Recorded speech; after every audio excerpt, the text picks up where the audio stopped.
We are now live to YouTube.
All right, we'll give it a minute, but we will get started if we can't broadcast to Rogers as our official broadcast, is our YouTube broadcast. So we can start without the Rogers feed if we need to.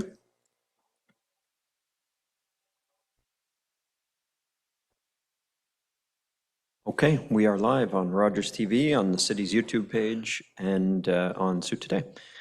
I'd like to begin by thanking our media and broadcast partners for covering tonight's meeting, and open our meeting in a good way by acknowledging with respect that we are in Robinson Huron Treaty Territory and that the land on which we are gathered is the traditional territory of the Anishinaabe and known as Bawating. Bawating is home to Garden River First Nation, Batchewana First Nation, and the historic Sault Ste. Marie Métis Council. Madam Clerk. I have a motion by Councillors Dufour and Bruni, resolved that the minutes of regular council meeting of June 22, 2026 be approved. All in favor? That carries. And under agenda item 4, declaration of pecuniary interest, the mayor has declared with respect to bylaws 2026-105, 184 to 188 James Street, and bylaw 2026-114 Steel Speed extension to build on Yates Avenue and the associated consent motions. Any other declarations of conflict? Saying none. Then I have a motion by Councillors Vezo, Allen, and Kinnock, resolved that the agenda for July 13, 2026 City Council meeting as presented be approved. All in favor? That carries. Under presentations, under agenda item 6.1, the 2025 audited financial statements, Oscar Poloni, partner with KPMG, is in attendance. Welcome to council, Mr. Poloni and Mr. Pomeroy. Your Worship, members of council, thank you very much for allowing us the opportunity to be here today to provide council with a very brief overview of our audit findings for the year ended December 31st, 2025. So next slide, please. Council, we are prepared to issue what's known as an unqualified or a clean audit opinion on the financial statements of the city. This is the highest level of assurance that you can receive under Canadian auditing standards. There are a few things that we need to do to clean up the audit, specifically to document council's approval of the financial statements today and obtain some information from your staff. Now, if you read the audit opinion, what you will note is that we say the financial statements are fairly presented in all material respects. And what materiality is the threshold of errors that as auditors we're able to absorb before we either have to have them corrected or change our audit opinion. Now, our materiality, consistent with other public sector organizations, is typically based on either revenues or expenses for the prior year. We've used prior year's expenses, and we have a materiality of $4.4 million. Now, council as auditors, we use materiality for a number of different purposes. We use it, for example, to calculate our sample sizes. But what I would suggest, council, is the most relevant use of materiality for you is it determines what's known as the posting threshold. This amount, or $220,000, is the level at which, if we do have any errors that are uncorrected, we have to communicate them to you today. And that, council, is, for lack of a better term, the level of precision that we have from an audit standpoint. So just to the next slide, please.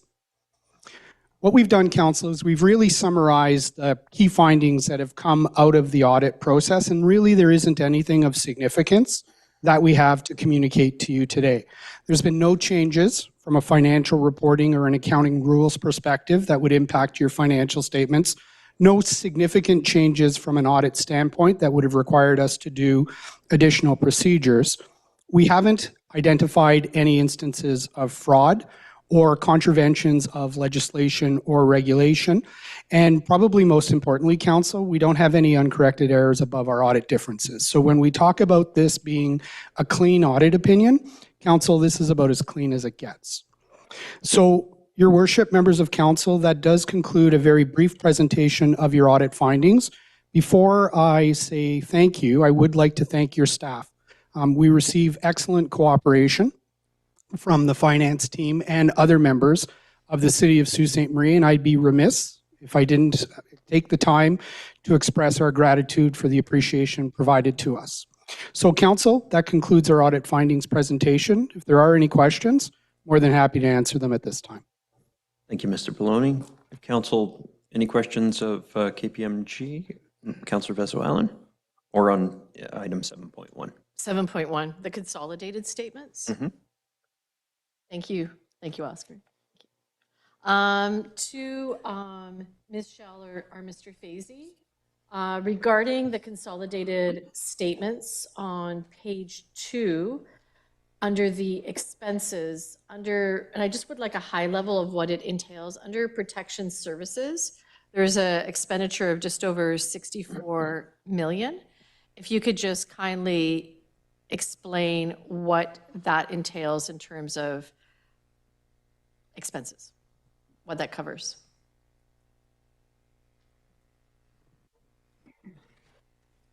Mr. Mayor, to Councillor Vezo-Allen, I think Mr. Facey is on virtual, online, and can answer your questions. Thank you. Can You, go, Mr. Mayor. Facey? Yes, sir. Through you, Mr. Mayor, protection services involves two significant sources of expenditures, the first being police services and the second being fire services. It also includes smaller expenditures from the Conservation Authority, bylaw services, as well as the Provincial Offences Act and the expenditures according to that subdepartment. Okay, so it's fire, police, and then from a lesser scale, just our provincial offenses and some things with, what else did you say, Mr. Facey? Through you, Mr. Mayor, Provincial Offences Act, Conservation Authority, and bylaw services.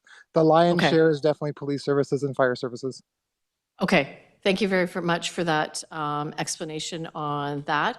And my only other question, and it's a good thing, is on page 4, our annual surplus starting point. There was quite an increase from year to date. So in 2024, our annual surplus was just over 32 million, and we started 2025 with just over 45 million in annual surplus on page 4 in the operating activities. So could you kindly explain the reason for the increase in that? Mr. Mayor, as council's aware, city staff do not budget for a surplus or deficit. Budgeted revenues equal expenditures, and anything shortfall for expenditures is funded by the tax levy. For the financial statements, we include other things such as amortization and investment in tangible capital assets. Okay. For 2025, the revenues outweighed the investment in tangible capital assets for items such as the biosolids funded from sanitary, as well as the landfill expansion. So that would explain why the surplus increased from 2024 to 2025, simply a timing difference between when the expenditures occur and the funding is received. Okay, thank you. I don't have any other questions. Thank you, Councillor Vezo-Allen. Councillor Hollingsworth? Thank you. One question was already answered with regards to acquisition of tangible assets, but through you, Mayor, to the auditors. Once again, thank you. I always like to ask this question. Looking at the bigger picture, you being very in tune to knowing what's going on with, future budgets and future provincial and federal rules and regulations. Is there anything that you've heard that we may not have heard that might be coming down the pipeline that we should be prepared for? It's always something I'd rather be proactive than reactive. Through you, your worship, I would suggest, council, there's nothing of any significance we've identified that your staff wouldn't already know about. What I would suggest, council, is the ground continues to shift and the ground continues to evolve. And what you're finding is the municipal environment from a financial perspective is responding very much to the issues that you have at hand. So I'm not a fan of anecdotal information, but I've been doing this for 35 years. 35 years ago, it was about water rates. 25 years ago, it was about roads. Now it's about homelessness and housing. And so the challenge that you have is the ground continues to shift and evolve. We do see a number of new government funding programs that are coming out aligned to these types of priorities, specifically housing affordability, for example. I think your staff are very well attuned to it. It's not like we see something that other people are missing out on. It's just, it is a period of considerable change, and it will likely continue to be so for the foreseeable future. Okay, that's fair, and I believe it's a fair statement that council has been doing very good at doing affordable housing and these grants. The other piece too, is there anything that's changing with regards to what we can invest in? I understand that we have to be low risk on GICs and so forth. Is there anything else that's changing that we might want to look at in investing or some of our surplus? Through you, your worship, I know there's regulation and legislative rules around what you can invest in. My understanding is those have not changed. They may have. I'm not certain of it. The one comment that I will make for municipalities, and it's very much reflective of your risk of investment tolerance, you are dealing with public funds. And so because of that, if my RSP goes down by 20%, that's my money. There's that issue from a public perspective. My experience has been municipalities generally lean towards the more conservative side from an investment perspective. They're happy to give up potential rate of return for not having the risk of the downside. And Councillor, if you follow the stock market, you know that something on Friday is not what it is on Monday. So I would just suggest to you, I'm not aware of any changes. I would also suggest to you, from an investment perspective, municipalities have a tendency to be quite conservative. Okay, and one final question. With regards to doing, for the viewers at home, when you do a spot audit, can you just elaborate, when you do a spot, it's obviously City Hall, it's also our partners. Would you be doing a spot with regards to the other boards that report into us and other corporations?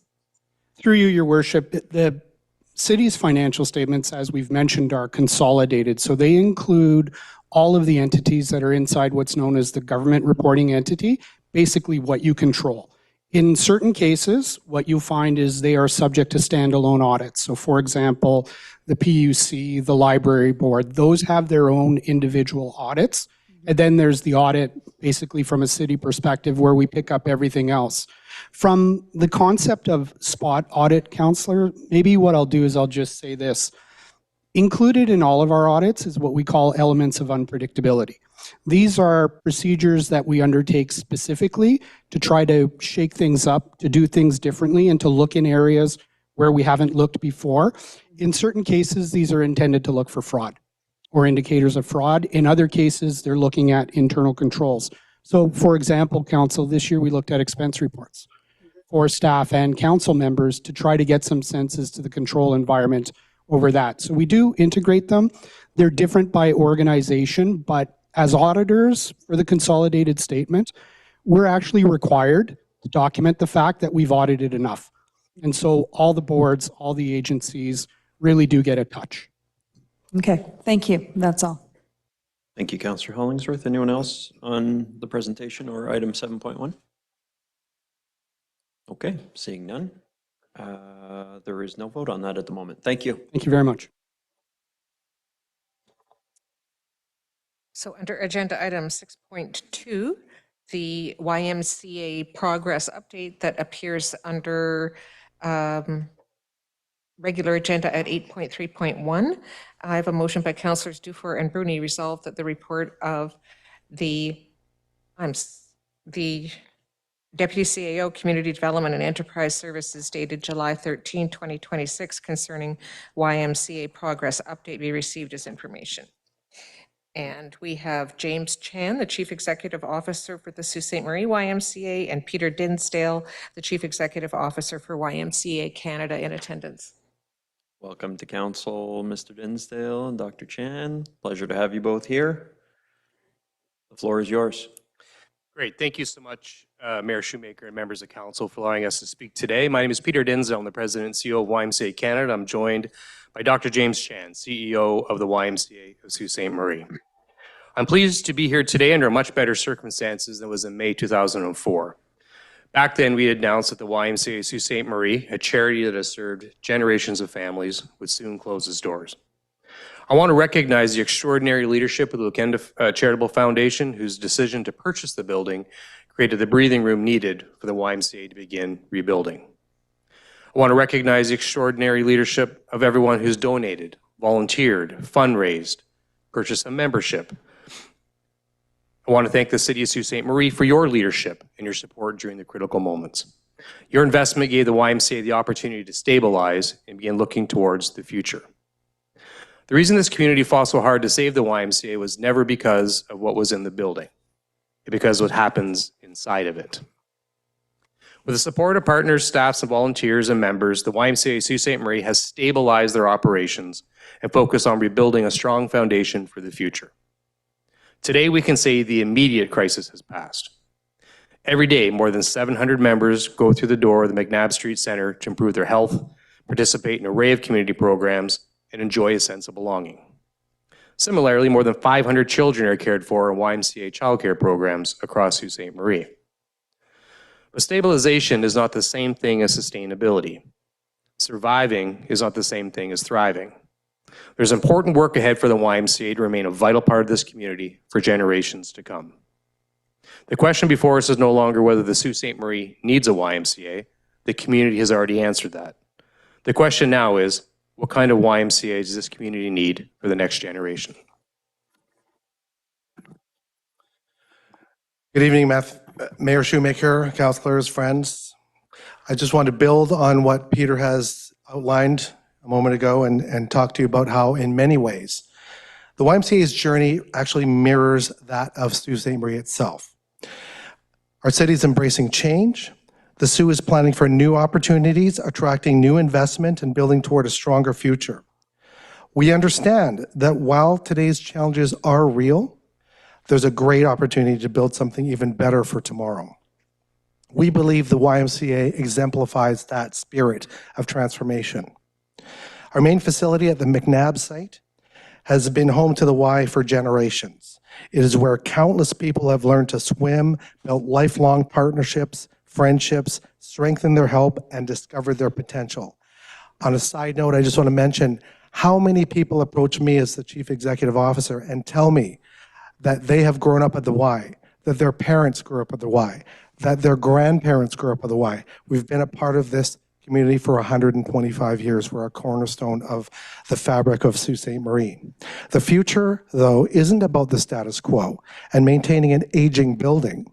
It's about creating a future that gives us the opportunity to serve more children, more families, more older adults, and even more members of our community.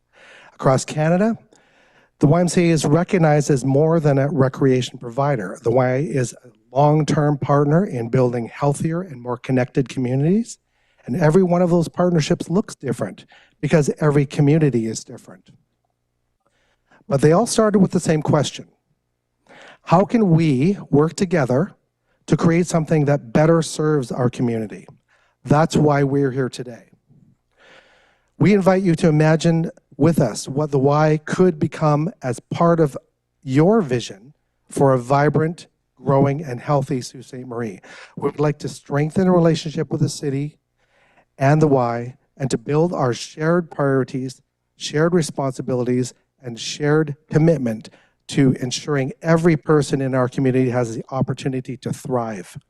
In 2024, our community showed what is possible when people come together around a shared purpose.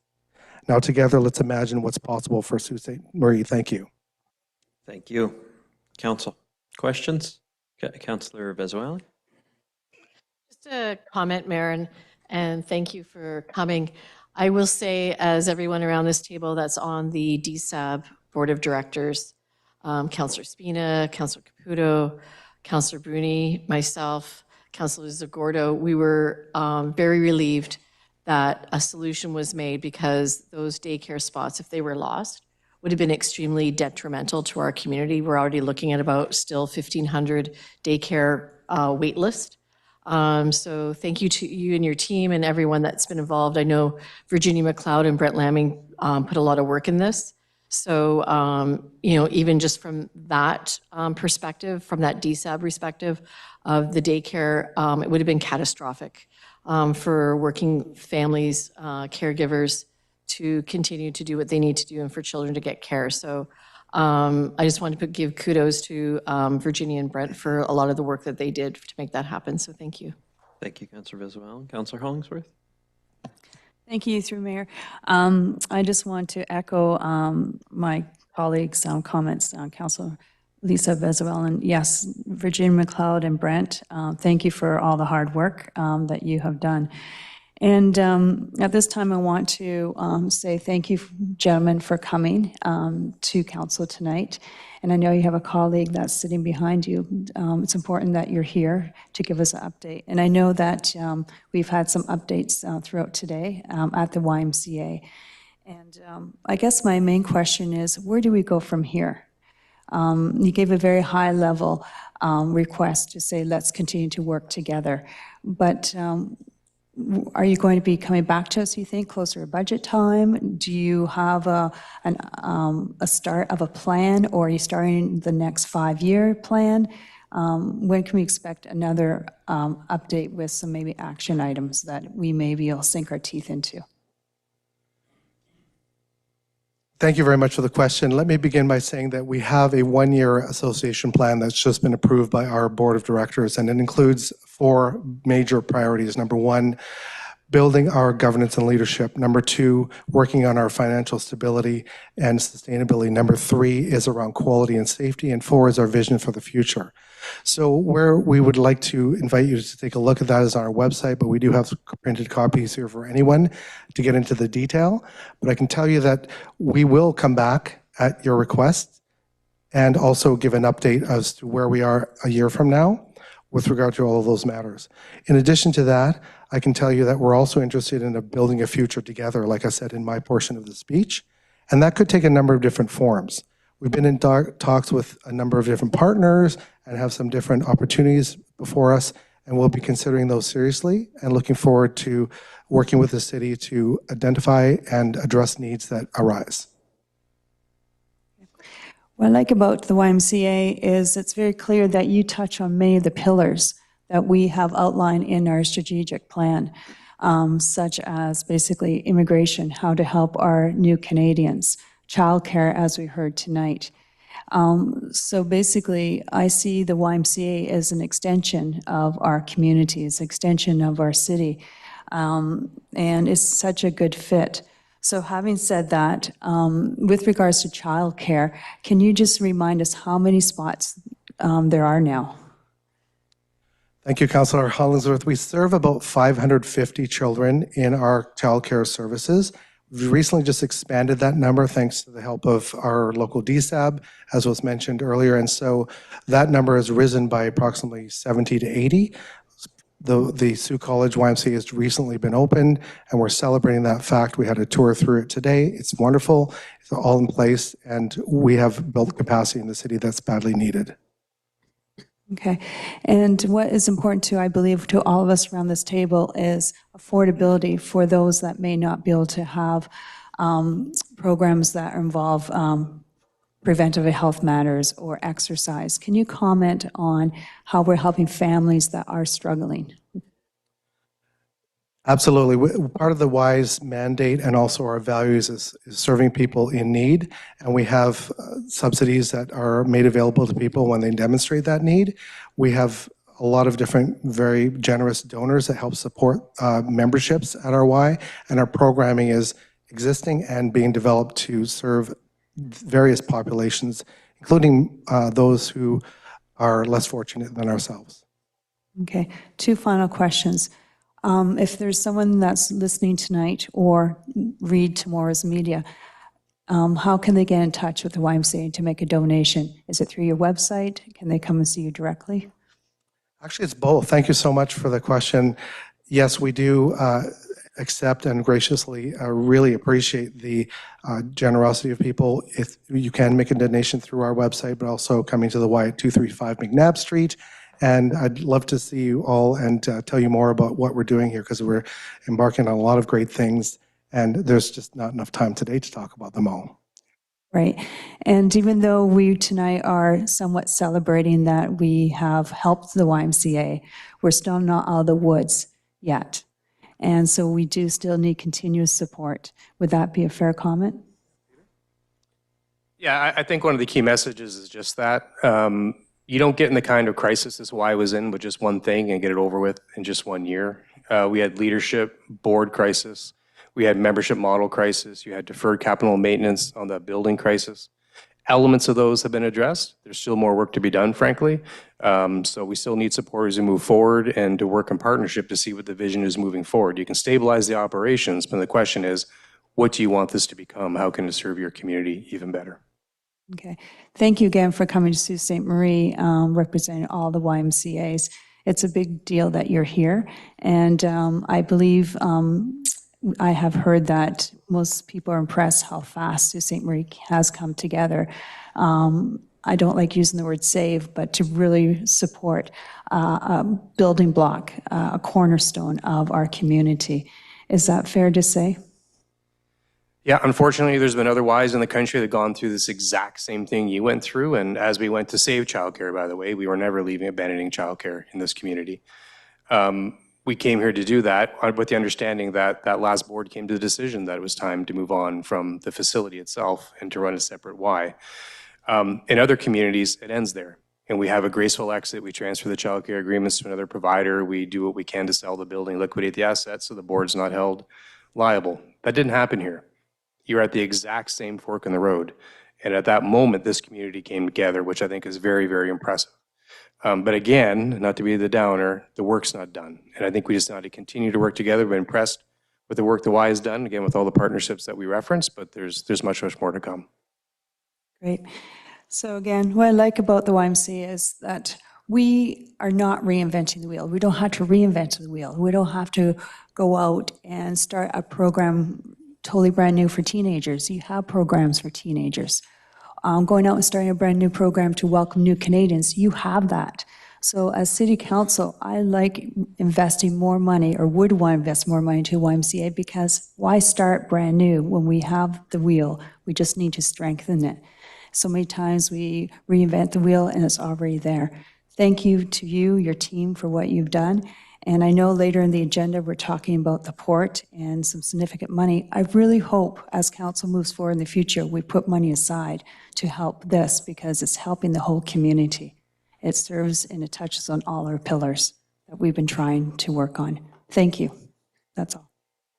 Thank you, Councillor Hollingsworth. Just before we move off some of the relevant questions I think you were asking, I did want to recognize there's a number of board members, I believe, here in the gallery, and you talked about board renewal as part of what has helped stabilize this Y, and give kudos to the folks who have done that hard work, and thank you for doing that hard work, because that was definitely, from what we saw, an area of need for the Y locally. So thank you.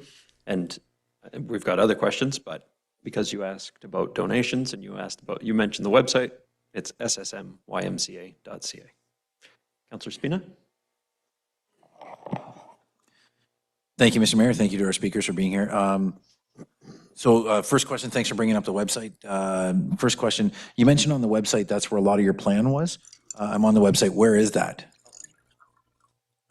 Thank you. It's just been approved, and it will be on the website as soon as I get off this call. Oh, okay, so it's not on yet, but it'll be here. I can give you a printed copy right now, but I outlined it briefly. I'll wait for the one online. That's okay, no problem. Thank you. So now, I'm not sure if it was the last time, but when things started with the YMCA, of course, you weren't here, neither of you gentlemen were here, but there was a contingent of people from the YMCA here that gave us an overview of the financial situation that the YMCA was facing at that time. Can you tell us about your financial situation today? Since that time, there's been significant investment, not just from this council and the city of Sault Ste. Marie, but the citizens of Sault Ste. Marie, and I think the patrons of the Y themselves. So what's the financial report today? Councilor Spina, thank you for that question. I can tell you that we're in a much better position than we were. We are stable financially, and as a charity, we are not out of the woods. We're here to bring two strong messages today. Number one, things are better, much better than they were 1 or 2 years ago. And in addition to that, we are here to partner with the city to bring forward a new future that's going to strengthen our community based on all of the assets and all the know-how and all of the Federation brings. So we're not reinventing wheels. We're a true provider of services of all kinds and a trusted partner. Okay, can you tell me about the financials as they stand today? Very stable. I'm not I don't have the ability to disclose, exact figures. We just had our audited financial statement delivered, much like today. This is the second in my 1 year of tenure within the organization. And again, I'll leave you with the notion that it's very stable. Okay, so I think what we heard not last time, but when we began this was, and I forget the number, there was, I think, maybe 30 days of operational funding left for the agency. Can you speak to that in terms of the financials now? How far away from that are you? That was then and this is now. We are so far away from being in that kind of financial crisis that it's a distant memory. However, I have to reinforce the notion that we are a charity and we're here to serve, and we need continued support to survive and thrive. Wonderful. So that initial threat is not there. However, like you said, the long-term stability or the long-term viability of their organization still requires additional investment, and presumably that's not necessarily from the city of Sault Ste. Marie, but from your team and how they're going to figure that out. Correct. I mean, we are looking internally and externally with other partners, and one of the partners being the city of Sault Ste. Marie, as we are truly in a partnership now. Wonderful. One of the other comments you made earlier were that elements of the challenges you were facing have been addressed, and there are still things to work on. What are the elements that have been addressed? Largely, there are capital expenditures related to boiler replacement, HVAC replacement, roof repairs, things of that nature. All of those major big-ticket items have been addressed, and we continue to make application to grant funding for even more of that kind of work. Right, and I think I'm correct in saying, my colleague's correct, Councillor Hollingsworth, I think is correct that Mr. Lamming and Ms. McLeod, I believe, have been instrumental in helping with those kinds of things, which I'm very thankful for. I think they've done some tremendous work, not just on this project, but on many other projects as well. So you have a strategic plan moving forward. That will be on the website at some point when we're...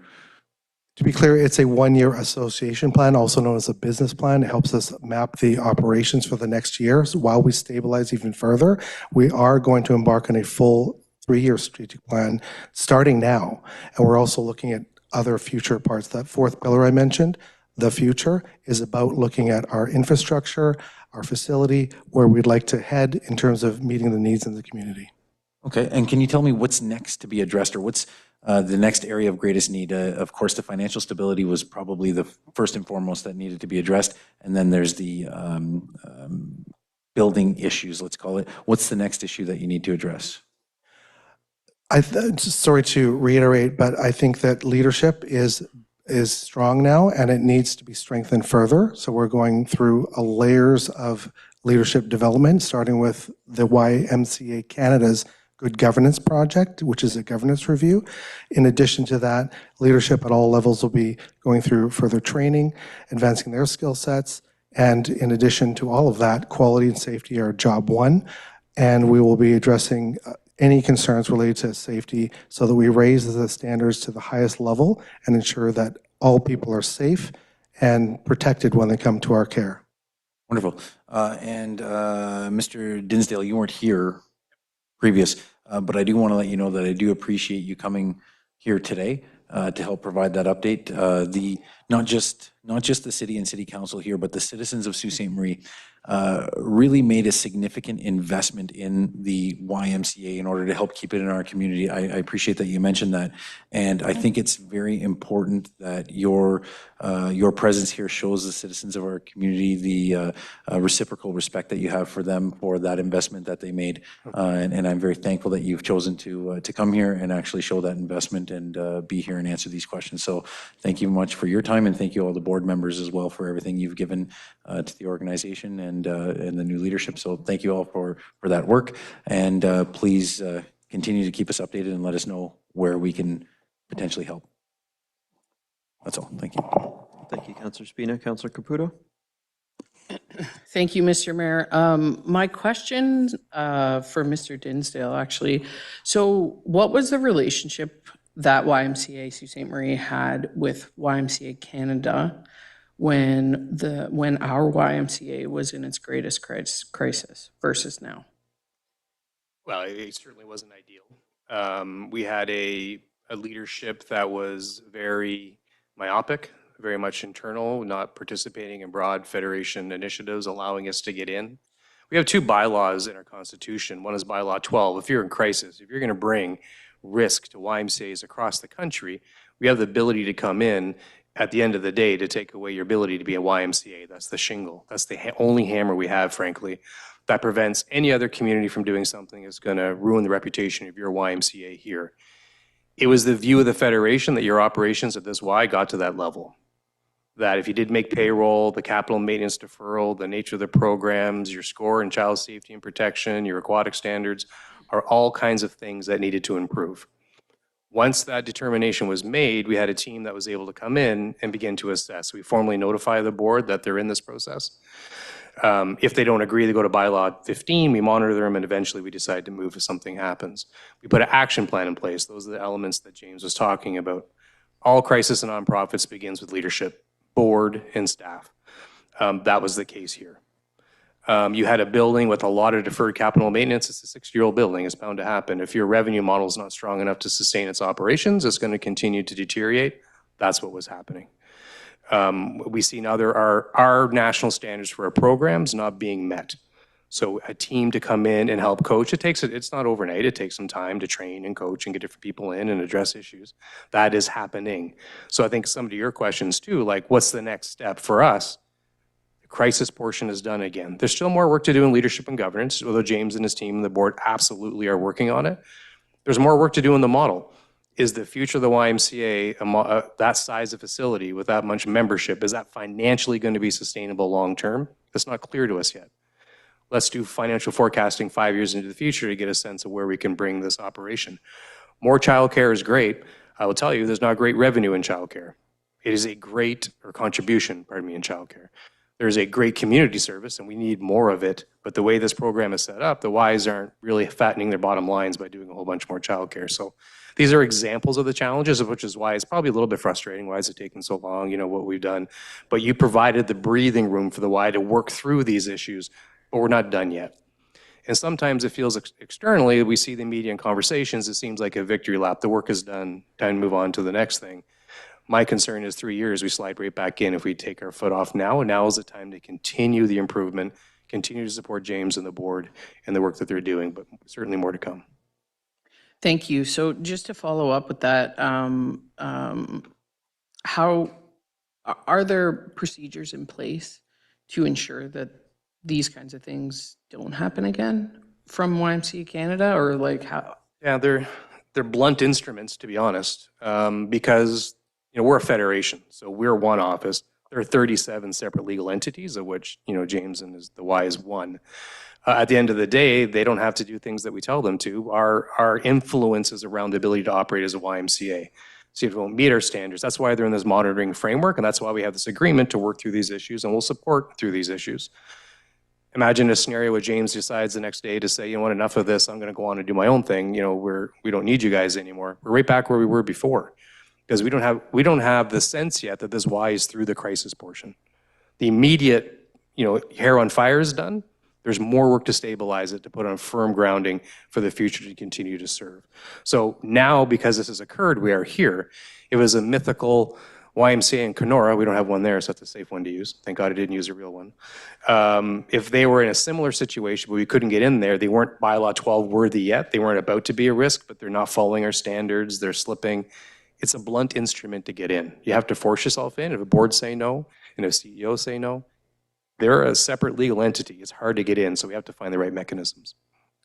Okay, that's good information. From my part, I heard a lot of folks around the table, saying they appreciate both of you being here, and I do as well. But I was very disappointed in what came to us at that time when the Y was in crisis. It felt like nobody was standing up for the YMCA, and the board was left hanging, and maybe that wasn't the case, but that's how it sort of presented itself, at least to me, but it felt like to the city. So I appreciate you being here today. Would have appreciated some thoughts and guidance back then, because when we had to make this decision to support the YMCA, we had to go in, I'll say blindly, but just on the heart of the community and knowing that it was what's best for the community. So at that time, I would have really appreciated having, CEO of YMCA Canada here talking to us about these real challenges. I would have appreciated a CEO. I know at that time it was interim. And now that there is good news, I think that the board should be able to share that. So, it's nice to see the brass up here now, but when there's good news, the board was kind of sent in to give us all the bad. I would like to say kudos to this board to getting you to this point. And I'm hopeful that you can continue to steer the ship in the right direction because the community certainly needs you. So thank you very much. That's all I have. I certainly get the impression that the brass wasn't here. I'll tell you, the Chief Operating Officer of YMCA Canada spent lots of time with this Y to try to turn it around. The Ontario Regional Development Center spent lots of time with this Y trying to move it around. Other YMCAs across the country came in and spent a lot of time trying to move this. Now, did I come here and make a presentation? That wasn't my function at that time. And when the board made the decision, then yeah, we probably could have handled it better, and certainly lessons learned. So I appreciate that. Thank you, Councillor Caputo. Other councillors? Okay, well, certainly we appreciate your update. We see that there is some reason for hope, some reason for positivity, but also some reason for continued hard work to make sure that all the effort that's been put into it up to now has not all been for naught. So we look forward to the next steps. We'll look forward to the presentation, the annual report being up online. Thanks for the open house today where you presented it to the community. I think it was well received, and I think that there is a bright future for the Y in Sault Ste. Marie. Thank you. Thank you all for your support. It's very much appreciated. We're working very hard to make this a success story. Thank you. Madam Clerk? Did you read the resolution? I did read the resolution. Yes, you did I'm read the just resolution. waiting for Councillor All in Murphy. favor? That carries. That's unanimous. Under agenda item 6.3, the PUC group of companies, Paul Skeggs, Vice Chair, and Robert Brewer, President and CEO, are in attendance. Welcome to council, Mr. Skeggs and Mr. Brewer and the PUC team that is behind them. Thank you, Mr. Mayor. Good afternoon, Mayor and Council. Thank you for the opportunity to speak before you today. I'm Paul Skeggs, Vice Chair of this PUC Services Inc., PUC Inc. Boards of Directors, and I'm joined by Robert Brewer, President and CEO, as well as other members of the executive team, as you have mentioned, Mr. Mayor. 2025 was a defining year in PUC's role as a true economic partner. PUC is modernizing in every vital aspect: its technology, its operations, and most of all, its growth mindset that will allow it and our city to thrive well into the future. Through strategic investments, disciplined growth, and a strong start to a flagship transmission project right here in Sault Ste. Marie, PUC continues to strengthen the utility today while building a strong foundation for our collective future. Over 2025, the Sault Ste. Marie 230 kilovolt facilities initiative advanced through key development and construction readiness milestones, with the project on track and on budget to be in service by early 2028. This project is opening the door in many ways that us Saultites have longed for. It will not only provide much needed power for Algoma Steel's new electric arc furnace operation, but it set us up for further long-term industrial and economic growth. Meanwhile, one thing that has not changed is PUC's community-owned, community-minded approach to everything it does. Every year, its electrical safety, educational, and community donation programs reach thousands of students and citizens. In 2025 alone, PUC supported more than 50 local grassroots organizations, contributing $126,000 to programs that make a meaningful difference in the community. As you hear more about shortly, PUC's community-minded approach also transcends borders, keeping us rooted locally while proudly championing wherever we go. I want to sincerely thank our dedicated employees for their incredible contributions throughout this transformational journey. And to my fellow board members, thank you for your continued leadership and support. I will now turn it over to Rob, who will provide a more detailed update for you. Thank you. Thank you, Paul. Mayor and Council, thank you for the opportunity to be here today for PUC's AGM. So today I'm pleased to share highlights from a defining year for PUC, including record financial returns. In 2025, PUC also achieved its best reliability performance in Ontario Energy Board data, dating back to 2013. In line with our shareholder and board mandates, our role continues to evolve. Beyond delivering safe, reliable service, we remain focused on strengthening financial performance through disciplined growth, increasing returns to our shareholder, while building long-term value for the community.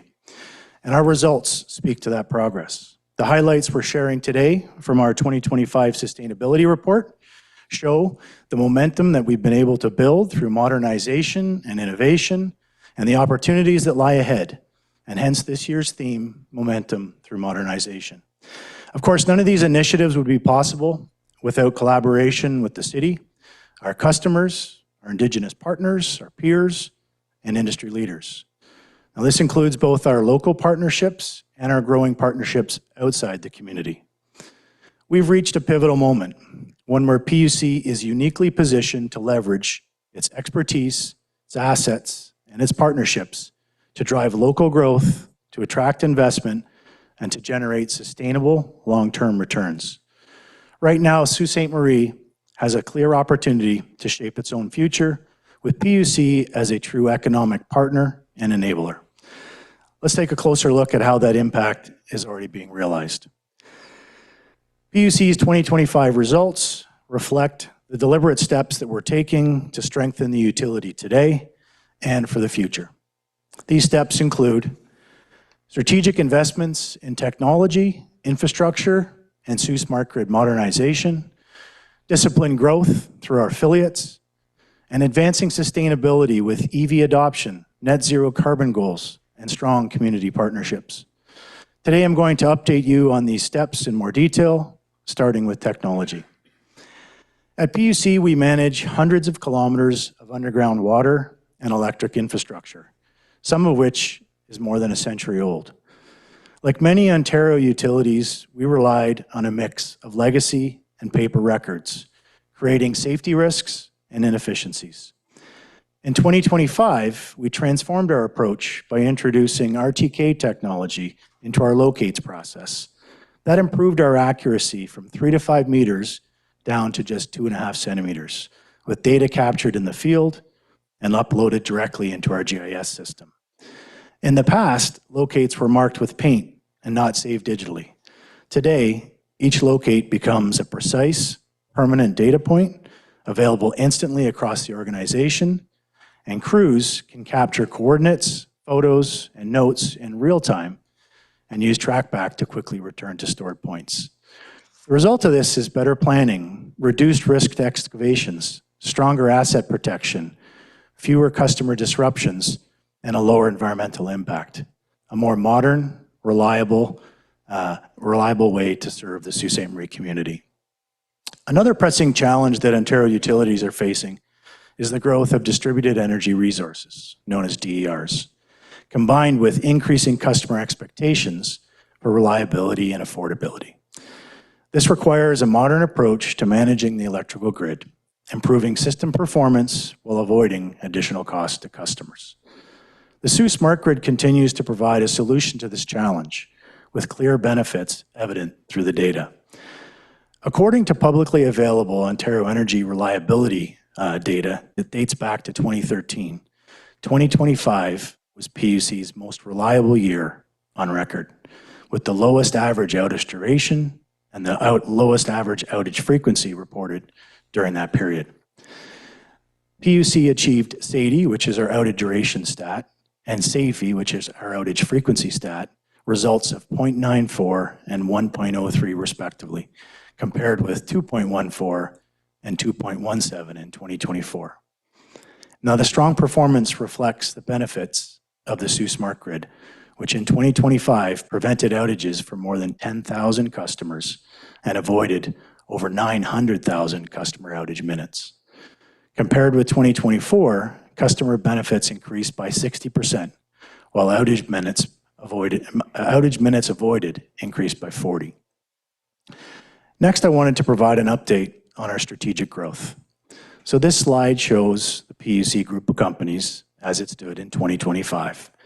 It reflects significant and deliberate evolution. In 2014, PUC had just 4 entities. Now, since then, we have steadily expanded, building out new entities under PUC Inc. that support growth and diversification. And one of the most important developments is shown on the left, and that's PUC Transmission. This partially owned subsidiary was formed through a partnership with Axiom Infrastructure, which is a Canadian investment firm, to help advance the Sault Ste. Marie transmission project. This partnership enabled PUC to become a provincially regulated transmitter, opening the door to pursue transmission development opportunities across all of Ontario. Transmission is a regulated sector that delivers stable, predictable returns. It represents a strong, long-term investment, one that generates consistent financial value for PUC, and in turn, for the City of Sault Ste. Marie as our sole shareholder. 2025 marked the start of construction for the Sault Ste. Marie transmission project. In addition to powering Algoma's EAFs, this project will increase electricity capacity, system reliability, and energy security, enabling further long-term industrial and economic growth. Equally important, the project is helping build internal expertise in delivering large-scale infrastructure, positioning us well for future opportunities. And as Paul mentioned, the project remains on track and on budget, with substantial completion anticipated in January of 2028. PUC sees strong strategic partnerships as the key to driving sustainable growth and innovation. Now, this includes both full ownership and selective partial ownership through joint ventures and initiatives. In 2025, we became a founding partner of PowerShare, which enables us to collaborate with peer distribution companies to accelerate the development of local energy markets. We also made a strategic investment in Pickard Construction, a company that specializes in telecom and electrical utility infrastructure services. And this partnership is already generating strong returns. We were able to make that investment in Pickard through Northern Holdco, which is a partnership between PUC here in Sault Ste. Marie, North Bay Hydro, and Greater Sudbury Utilities. This partnership enables us to pursue shared investment opportunities. Meanwhile, through our shared services model, we continue to grow our centralized support to all of our subsidiaries, supported by specialized roles here at our head office in Sault Ste. Marie. So the end result is that we're continuing to diversify and modernize our business structure, continuing to create returns back into PUC Inc. to meet our shareholders' expectations. Next, I'll provide an update on our sustainability progress. Algoma Steel's EAF transition is enabling a 70% reduction in greenhouse gas emissions, marking one of Canada's largest industrial decarbonization projects. That's a project that PUC is proud to help support. In 2025, we made sustainability a formal strategic priority through our net zero roadmap, aligned with our 2025 to 2027 strategic plan, as well as municipal, provincial, and federal climate goals. We continue to expand electric transportation.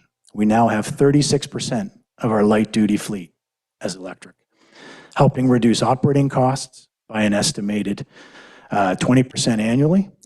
We also operate 25 EV chargers at PUC facilities, and we support 31 public and private chargers throughout the community.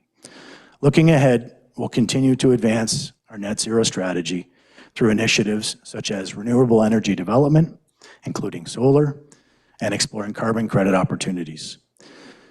So to recap what we've talked about so far, in 2025, PUC focused on modernizing for long-term success through strategic investments in technology, disciplined growth through purposeful partnerships, and advancing sustainability. By continuing to modernize, we are positioned to bring rising returns now and well into the future, enabling much-needed local infrastructure investment and renewal. So let's talk about what's not changing. Safety remains foundational to everything we do at PUC.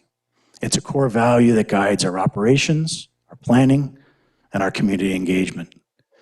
In 2025, we were proud to achieve 100% employee participation in mandatory field-based safety observations with over 900 observations completed. We also were proud to achieve public safety leadership through targeted training, contractor oversight, and community education initiatives. PUC's contractor management program is a strong driver of contractor safety performance, and it's something that we've audited, and it came back with a 92% compliance score. Beyond internal practices, we continue to extend our safety and education commitment to the broader community. In 2025, our Caution and Chance electrical safety program celebrated 30 years, reaching all elementary schools in Sault Ste. Marie. Our annual Grade 8 Safety Awards recognize a student at every city elementary school for demonstrating safety leadership, reinforcing positive behaviors at a critical age. We ran a high school art partnership, and through a design competition, students created original artwork that we used to beautify utility infrastructure, enhancing public spaces. We held school tours. Students of all ages received hands-on learning experiences, career exploration, and insight into essential water and wastewater services. We reached the general community through events including Rotary Fest, Science North Science Festival, Touch a Truck, and more. Employees' volunteerism and charitable support further reinforced PUC's community commitment. In 2025, PUC supported more than 50 local grassroots organizations, contributing $126,000 to programs that make a meaningful difference in the region. A little over a third of that was raised by our staff through various events. This slide shows a couple examples with a donation to the Soup Kitchen supporting food security for a vulnerable community, and the Long Live Connor Dunn Memorial Fund, which provides children in need with access to sport. We also raised $30,000 in a staff-led charity golf tournament in support of mental health initiatives, doubling funds raised year over year, alongside ongoing support for youth experiencing crisis. PUC is also proud to represent the Sioux well wherever we go. In 2025, crews responded to 2 major ice storms events in northern Michigan and in eastern Ontario, spending 15 days outside of the community in the field. In Michigan, PUC not only restored power, but strengthened cross-border partnerships, earning strong community appreciation and a formal thank you from Cloverland Electric Cooperative. The response was also recognized by the U.S. House of Representatives, with additional thanks shared through the Toronto Star and the Sioux Star. Despite its size, PUC earned respect from larger utilities, demonstrating its expertise, its flexibility, and our commitment to service. We also strengthened our emergency planning and response, which we can apply here in Sault Ste. Marie. Finally, this evening, let's look at the financial performance of the PUC group of companies. Overall, all entities remain financially strong, with stable revenue, managed costs, and continued investment in future readiness. For PUC Inc., revenue increased slightly year over year to $3.2 million. O&A costs continue to be tightly managed, down slightly from the year prior. Net income for PUC Inc. grew to $754,000, which was up $141,000 from the previous year. For PUC Services Inc., revenue increased to $29 million from $26.1 million year over year. O&A costs rose slightly, reflecting inflationary pressures and continued investment in service delivery. Net income was $1.4 million, up from $1.1 million the year prior, and capital investment decreased a little bit to $2.4 million. On PUC Distribution, revenue increased to $31.2 million, driven by a slight increase in electrical demand. O&A costs remained relatively stable despite inflation, demonstrating operational efficiencies.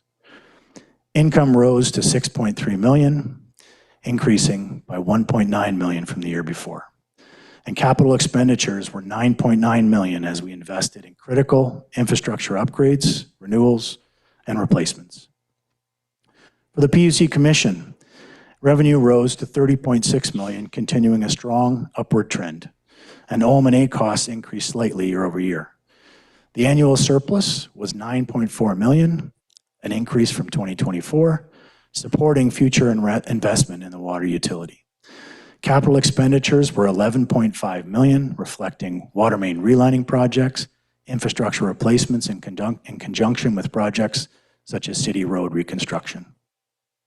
Together, these results reflect a utility that is operationally excellent, financially sound, and deeply committed to the communities it serves. Our total capital expenditures for the year came in at $23.8 million, reflecting our continued investment in upgrading and modernizing critical infrastructure across the community. On the revenue side, we achieved record net earnings of $17.9 million, and importantly, our cost to revenue ratio continues to improve, showing that we're not only delivering value to our customers, but doing so more efficiently year after year. Before I wrap up, I wanted to note that through our capital program, we are continuing to increase our investments in infrastructure to better serve our customers, and you can see the upward trend. We continue to review our distribution system to identify additional opportunities to strengthen reliability and further reduce the impact of outages while continuing prudent cost-benefit analysis for our customers. In closing, I want to thank the city for its continued support. Our success reflects the trust and collaboration we share with council and the community.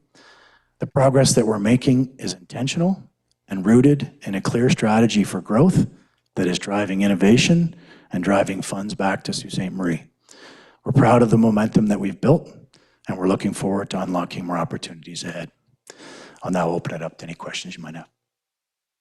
Thank you, Mr. Brewer. Councillor Hollingsworth? Thank you. Through Mayor to Mr. Brewer and Mr. Skeggs. Thank you again for coming, and looking forward to the golf charity event. Unfortunately, I won't be there, but looking forward to it. I'm worried. I'm worried about our electrical demands. And I know you're obviously transmission, you distribute it, but Ontario Electricity, I believe, demand is forecasted to surge by 75% by 2050, which is really not that far off. I'm worried because of climate change. I'm worried that people are using their air conditioners more, not Northern Ontario, but Southern Ontario and all around. I'm obviously wearing my councillor hat tonight, and constituents emailed me and called me knowing that you're going to present tonight, and they're concerned because of flickering of their lights. They're concerned about power outages. Yes, I appreciate the smart grid, and I feel strongly that without the smart grid, maybe we would have more power outages, maybe we would have more flickering. And I understand that we're on track with regards to the electrical line to Agoma Steel. So I guess my two questions. One, are we noticing more flickering? Are we noticing more PUC outages because there's more demand for electricity?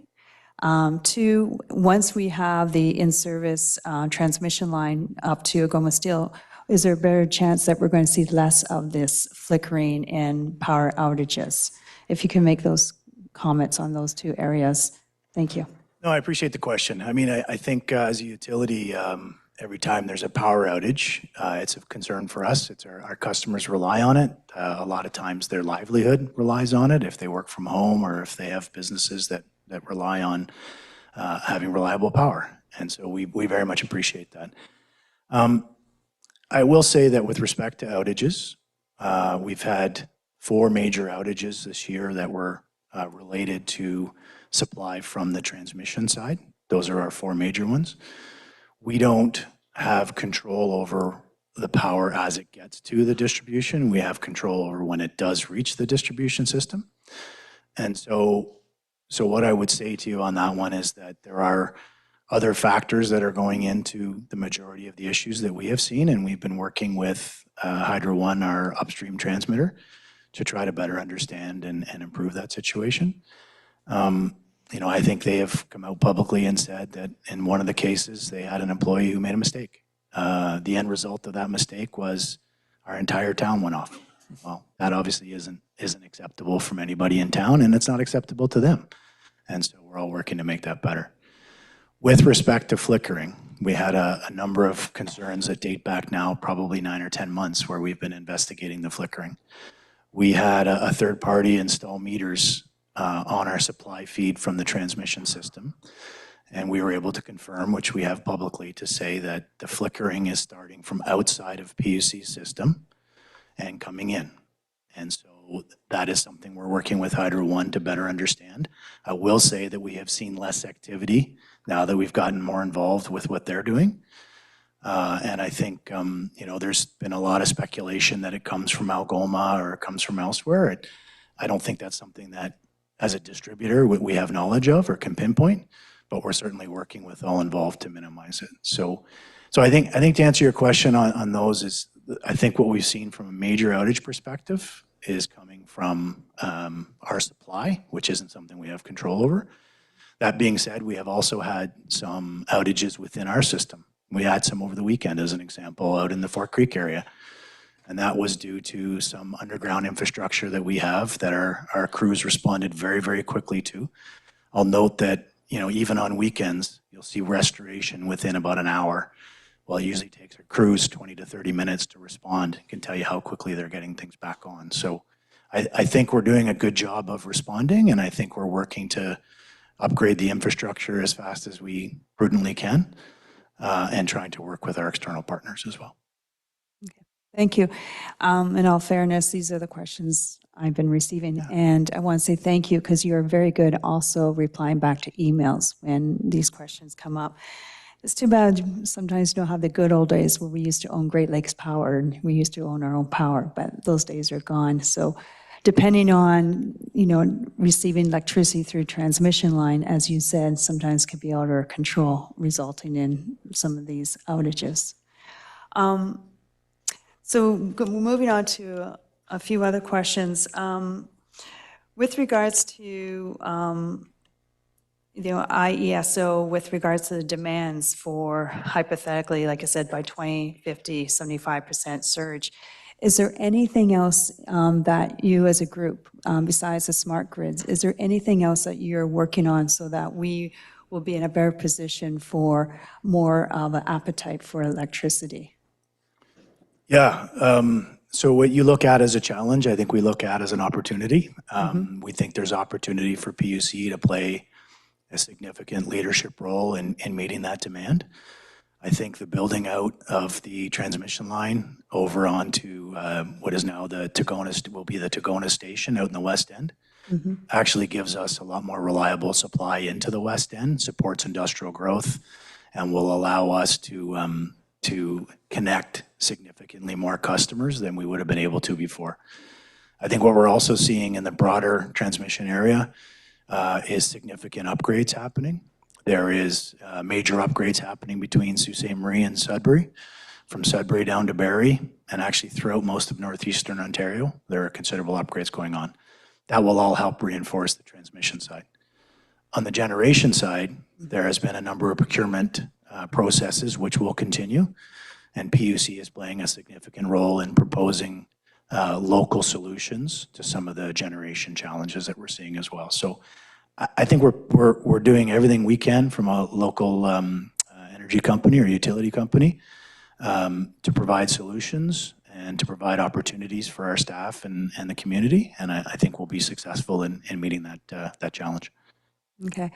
And out of curiosity, when you say procurement, are you saying that you're working closely with Brookfield with regards to identifying other runoff, other ways to create electricity? No, IESO is conducting procurement. So they're purchasing new generation facilities, and they're doing that on about a rotating every year basis. It's called the LT2. And that next process will be for early in 2027. So. Okay, great. And out of two questions, out of curiosity, we are very fortunate that Sault Ste. Marie owns the PUC. Are there any other municipalities in Ontario or that has this type of relationship? So From the electrical side, absolutely. Yeah. The sort of common ownership structure is for municipal ownership. Mhm.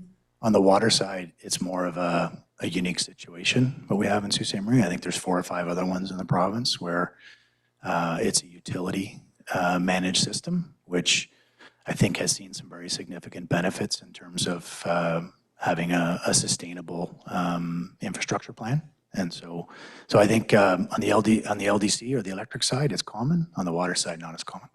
Okay.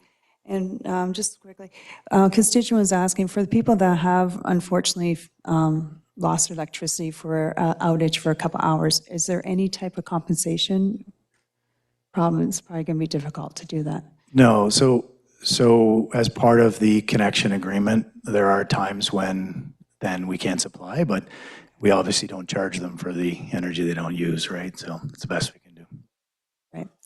Okay. So I know, silly question, but thanks. It's great that you're having the profits and you're community-minded, and I believe that the YMCA is very high on your list to hopefully support in the future as well. But we're very proud that one of our senior staff is on the board there and helping support them that way as well. Sure. Thank you. Thank you, Councillor Hollingsworth. Councillor Spina. Thank you, Mr. Mayor. Much appreciated. Thank you for the presentation. Absolutely fantastic presentation. It's kind of exactly what I was expecting or hoping to see. So it's absolutely great. Thank you for that from everybody, your board and everyone. I do have a couple of questions. Some of the questions you've already answered in your presentation, but I would like to kind of wrap it up into one so that it kind of makes sense for people at home. And if our media partners are picking up on it as well, it's kind of easily accessible for them to find some of these results. So you mentioned in your report, currently this year we have had fewer disruptions to service than in years past, correct? Like this is the best year on record in terms of 2025, which is what we're here about, the sustainability report, has the lowest since it's been recorded starting in 2013. Okay, so we have had fewer outages, and those outages have been in place for fewer minutes, so to speak, than any other year. Correct on both.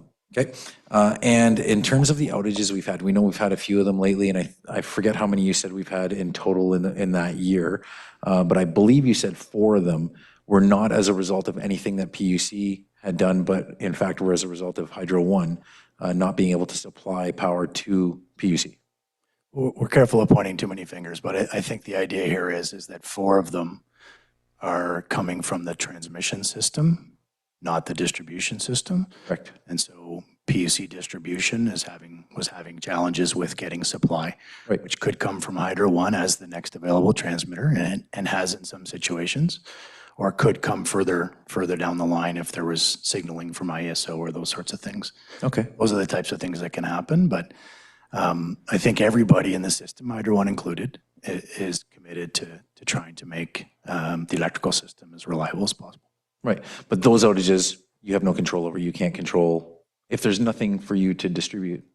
Exactly. You can't do anything with that. It's analogous to the highway into town. Right. You know, it's not Public Works' responsibility to maintain the highway. It's maintaining the one in the city, and it's very similar with PUC. Right. So in terms of, and I want to talk about the smart grid for a minute, but in terms of smart grid, it really can't do anything to solve that issue if there's no supply coming in. Yeah, a lack of supply means there's no energy to distribute, and we're going to have an outage regardless. Okay. And I want to talk about the smart grid, and I'm hoping you can help educate me and in turn help educate folks in the community.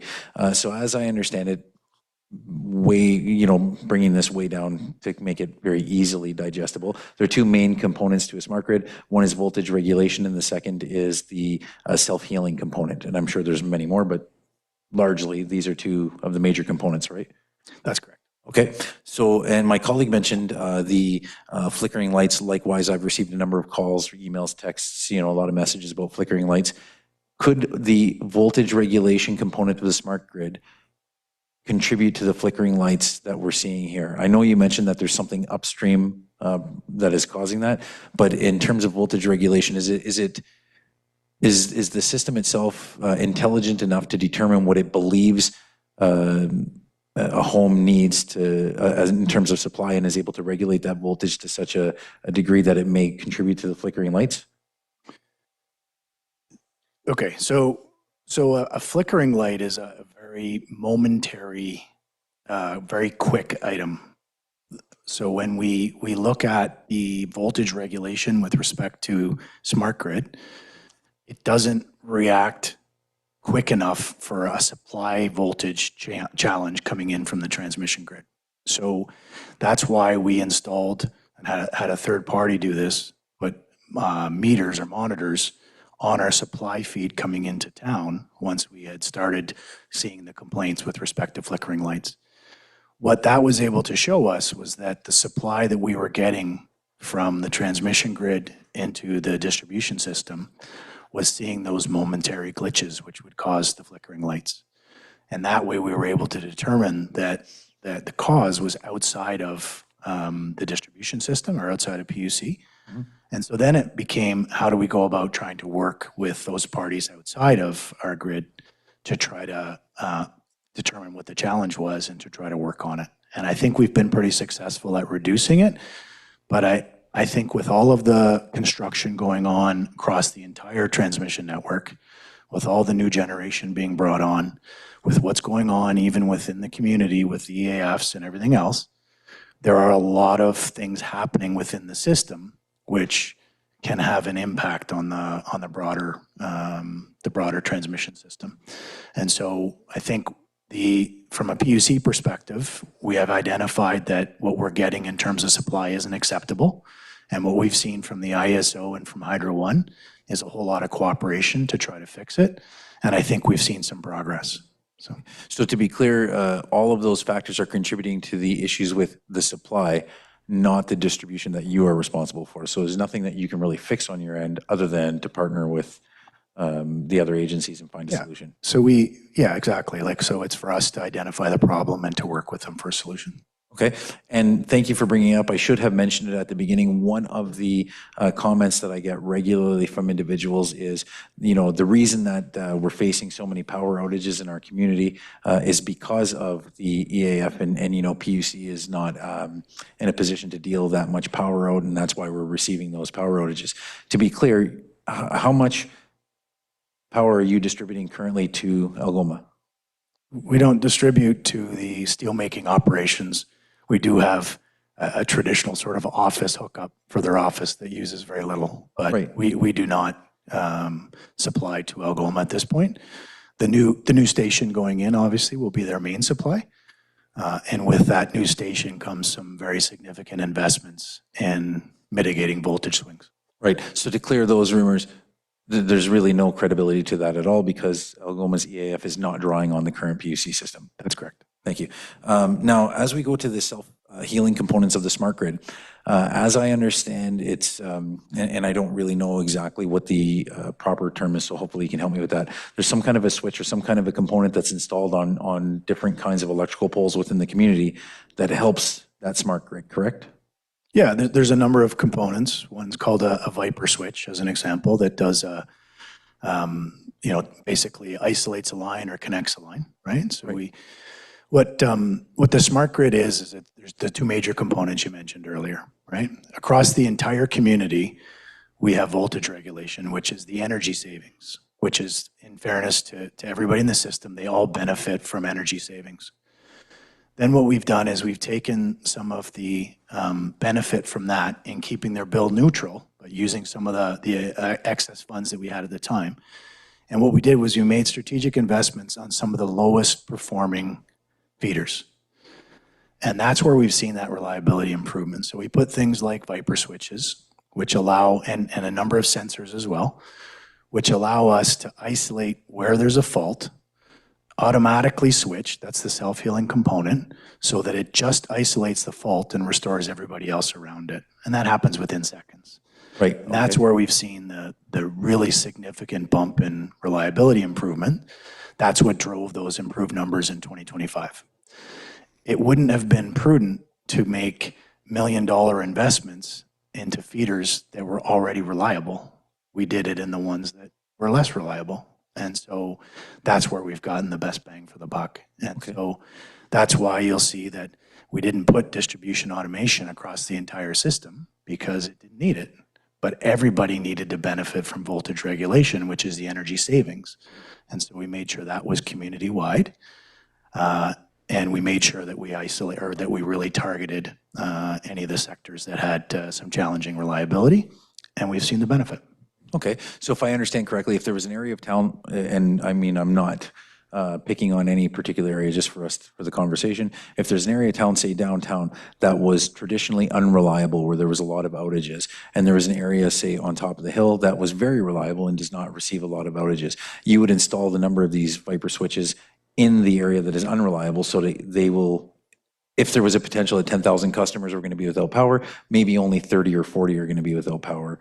That's exactly it. However, on top of the hill, where it's a very reliable system, you wouldn't have these installed because there wouldn't really be a need to do that. And it wouldn't be fair to everybody else to pay for an upgrade in an area that was already reliable, right? So we target the areas that are challenged on reliability with improvements. We do it through things like the smart grid investments, but that's also where we do infrastructure renewal. We target infrastructure renewal to where we have challenges. We don't pave over brand new roads. We go into where the roads are the worst equivalent in our system.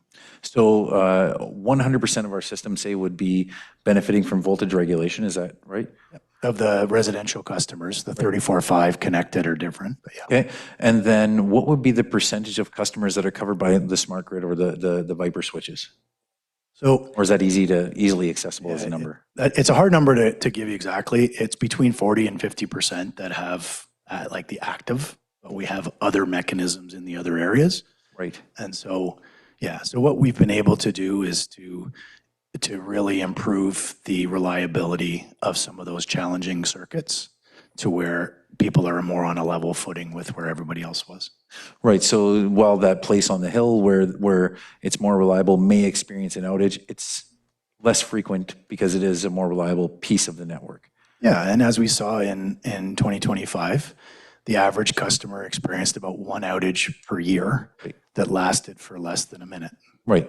Right, or sorry, less than an hour. My apologies. So would there be a plan to try and get to 100% with these types of things, or is there even a need to do that, or is it even financially responsible to do that? Yeah, so the way we will do that is as we see more challenging reliability as those infrastructure in the better performing areas now, but as they age and reliability isn't as good, then we'll make those investments.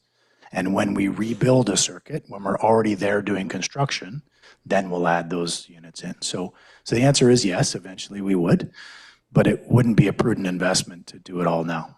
Right, so it wouldn't be something that you would plan and say within the next 5 years we're going to do this. It wouldn't be proper, but as it comes up, it will be done, and the area of greatest need will get them first, in other words. Exactly. Wonderful.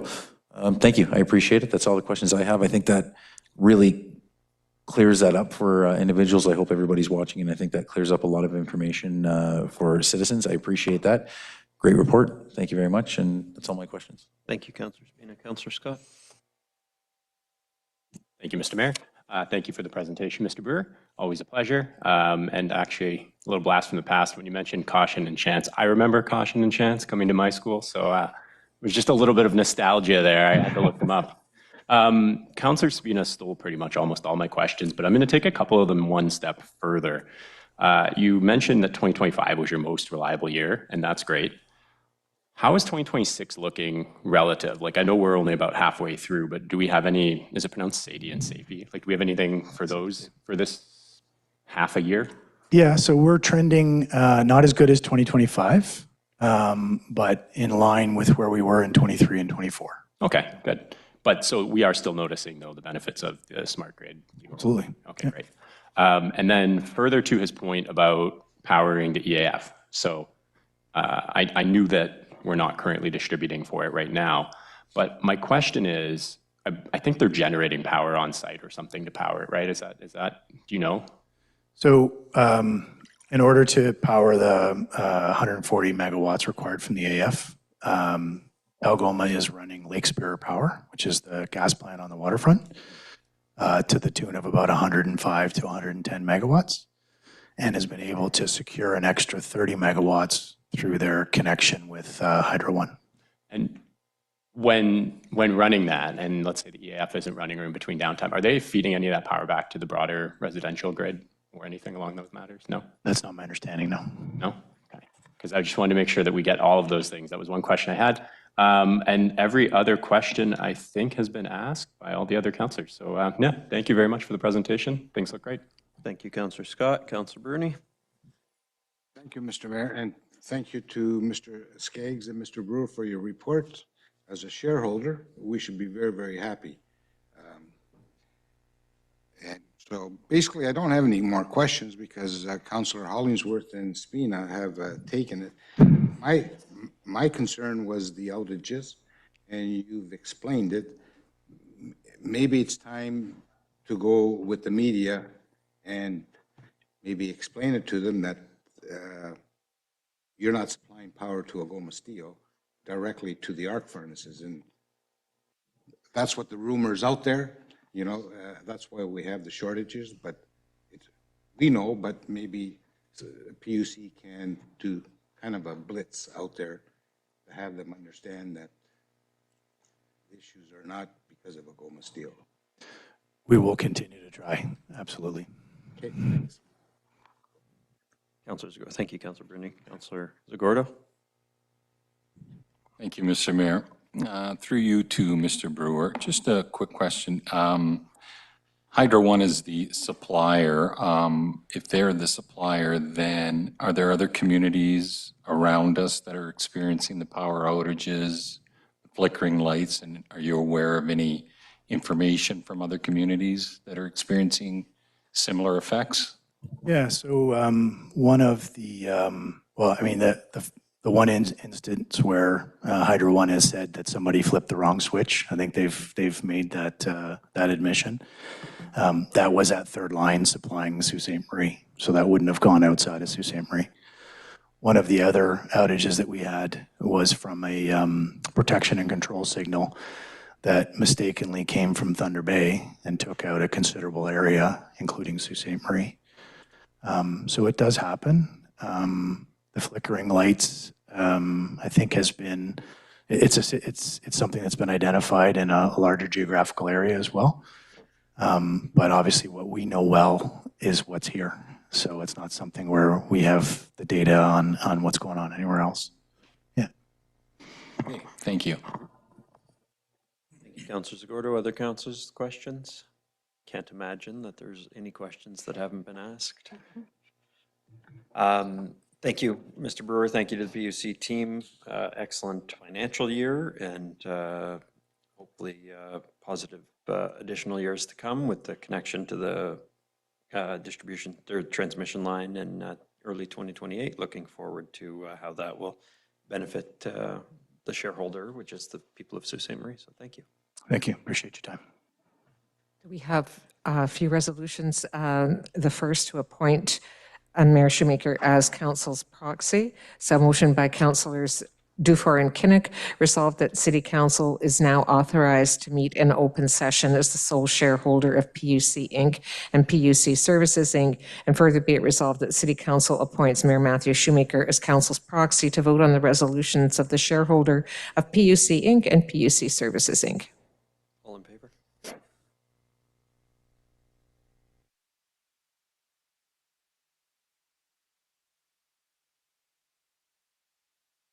Sorry, that carries. Yep. And the resolution of the shareholder of PUC Inc. With respect to financial statements, be it resolved that the financial statements of PUC Inc., the corporation for the fiscal year ended on December 31, 2025, together with a report of the auditors thereon is placed before the undersigned are hereby approved. The appointment of auditors, be it resolved that the firm of KPMG LLP Chartered Accountants is hereby appointed auditor of the corporation until the close of the next annual meeting of the shareholder or until their successors are duly appointed at a remuneration to be fixed by the directors being hereby authorized to fix such remuneration. Appointment of board members, be it resolved that the following individuals are recommended for election. Paul Skaggs is recommended for election to commence a second 3-year term on the board. Carla Barone is recommended for election to commence a second 3-year term on the board. Danielle Baker was appointed in September 2025 and is recommended for a 3-year term on the board. Also be it resolved that board members currently within their limits are Isla Watson, Bob Giroux, Scott Seabrook, David Zaccato, Ron Gagne. following bylaw number 1, section 2.04. Andy McPhee is recommended for election to serve the second and final of the maximum 2-year term. Council, am I okay to vote yes on that? Show of hands, okay. I'll vote affirmatively on that, Madam Clerk. And the resolution of the shareholder of PUC Services, Inc. Has all the same wording. Council, am I okay to vote in the affirmative on that? Okay. Affirmative. Okay. That is all of them? That is it for the shareholders' resolutions. Yep. Thank you. And under agenda item, it's a consent item, 7.7, the Mayor's Youth Advisory Council Youth Conference. I would just point out that we do have in attendance Adam and Jerome from MIAC. Welcome to council, Adam and Jerome. Hello, everyone. Good evening. I was happy to hear that Mike was called upon to help out with uniting the youth's voice with a conference. As mentioned in the agenda, it's a great idea to gain new perspectives from all the youth groups across the Soo, as obviously Mike may not be able to get all those perspectives just with their 12 members. And I'm just looking forward to seeing how it can help resolve all the challenges. I'm just going to pass it over to Jerome now. Okay, so to get started on this, MIAC's next meeting will be on July 22nd, where this will be one of our main discussion points in order to begin planning how we will organize the events and what it will look like. We are looking forward to what will come out of this event, and thank you. Thank you. Councilors on 7.7, Councilor Vezo-Allen. Thank you very much. I know from hearing from other groups, I do a lot of collaborative work with the Algoma Youth Wellness Hub, and I've been heavily connected with Thrive. This is long overdue, as well as with Youth Odina. I was their developmental evaluator. So I think this is going to be a really great project, and I'm here with any help you need. And I want to thank Travis and Nicole for getting this put together quickly. And thank you so much. And I think this will be a really great way to get collective, diverse voices around the table that are rarely put together in one room. So congratulations for taking the leadership. And I appreciate your willingness to take this on. So thank you. Thank you, Councilor Vezo-Allen. Councilor Caputo. Thank you, Mr. Mayor, and thank you to both of you. Is this something that you would have identified on your own, or that you've talked about at the MIAC table, youth unemployment? This is kind of a new idea, actually, and we really appreciate you guys bringing up. So not exactly, no. So is this something that you hear about from peers? Like, do you have friends that cannot find jobs? Yes. Okay. Thank you, Councilor Caputo. Thank you. Councilor Spina.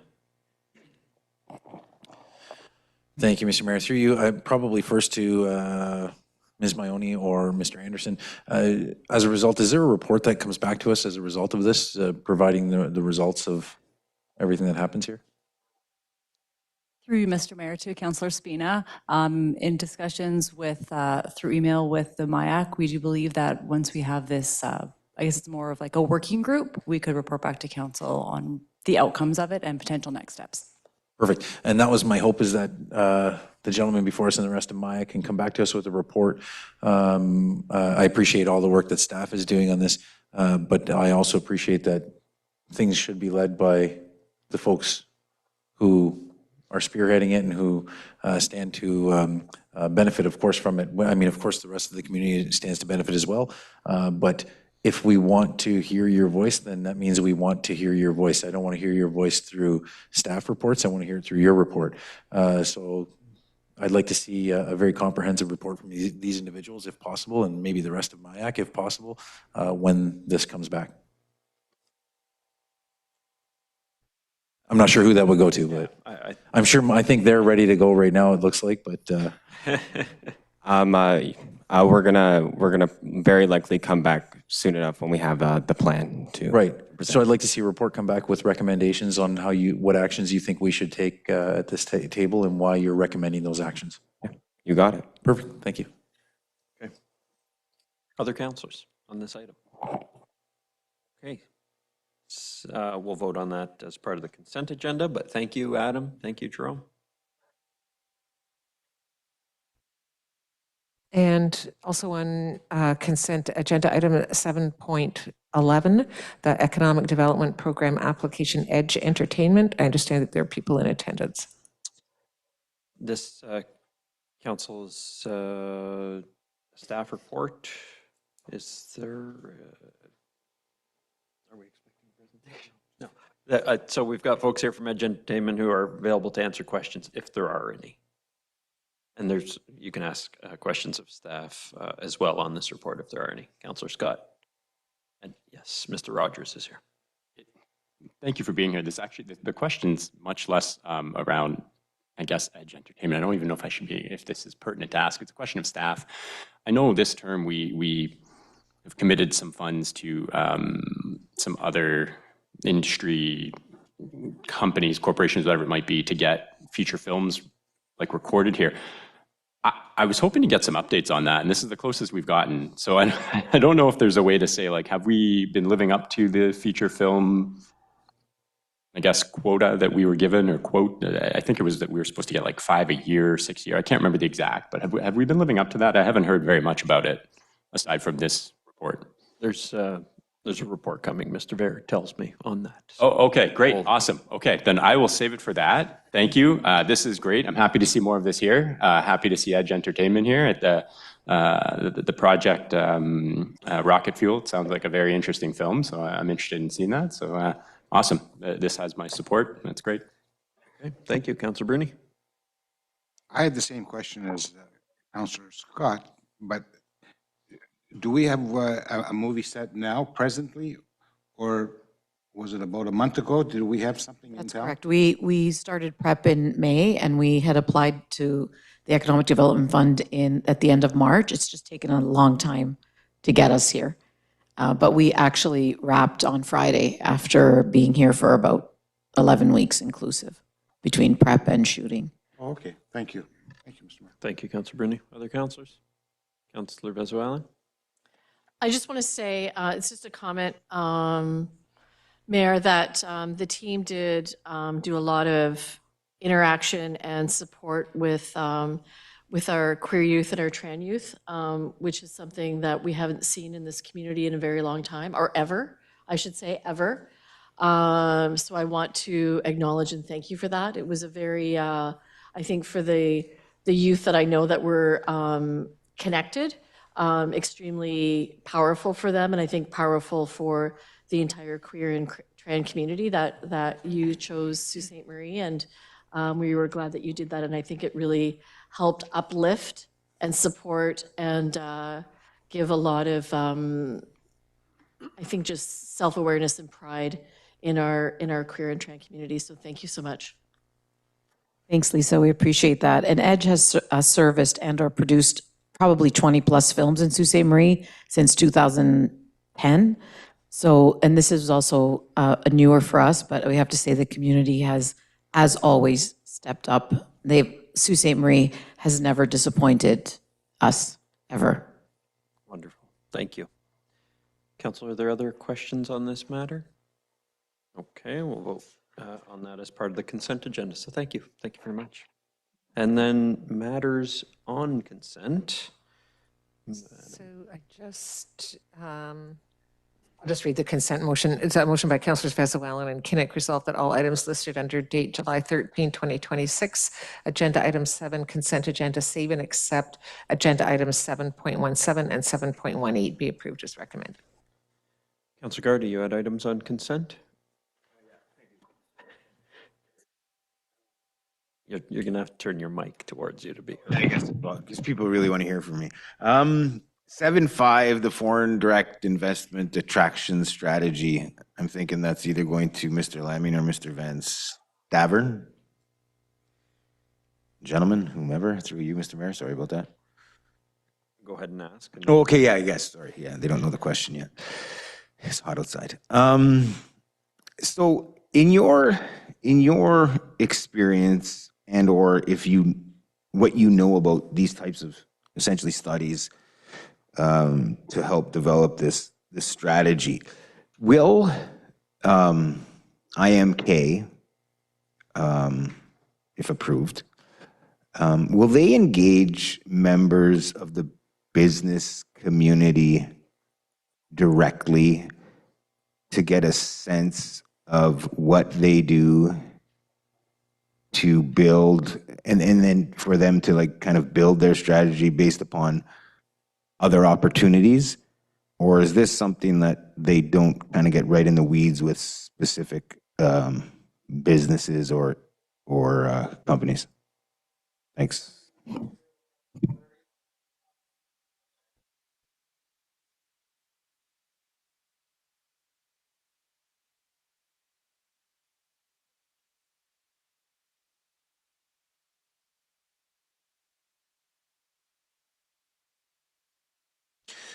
Through you, Mr. Mayor, if I could please to, I guess, Mr. Van Stavern, if it was in the report, forgive me, I missed it, but what's the anticipated duration from tonight to when we might get some strategy back? Is it like a 12-month, 18-month term? Do you have any sense of that? Through you, Mr. Mayor, to Councilor Gardy, the term is 18 months. Okay, perfect. Thanks. I think as we look ahead to the upcoming work, hopefully with IMK, I'm hopeful that their framework will capture the distinct, modern, competitive advantages of our community, many which we discussed over the last year or two. I am hopeful that their efforts will highlight Sault Ste. Marie as an ideal destination for high-growth, low-carbon sectors, specifically looking at industrial decarbonization, the forest bioeconomy, and green technology. And obviously, furthermore, given our unique geography, specialized manufacturing, and the potential development of our port in conjunction with HOPA, there's a lot of potential to pitch our city for next-generation logistics. We've talked about it here in the past, discussed it with economic development staff, logistics like drone corridors, green data infrastructure, and is a critical link for national defense and our shipbuilding supply chain. I look forward to seeing how IMK can bundle these unique advantages into a targeted strategy that drives international investment right here in the Soo. That's it, Mr. Mayor. Thank you. Thank you, Councilor Gardy. Anyone else on 7.5? Councilor Hollingsworth? Thank you. Through Mayor, just a comment. Okay, I just want to say I've been looking forward to seeing something like this for a long time.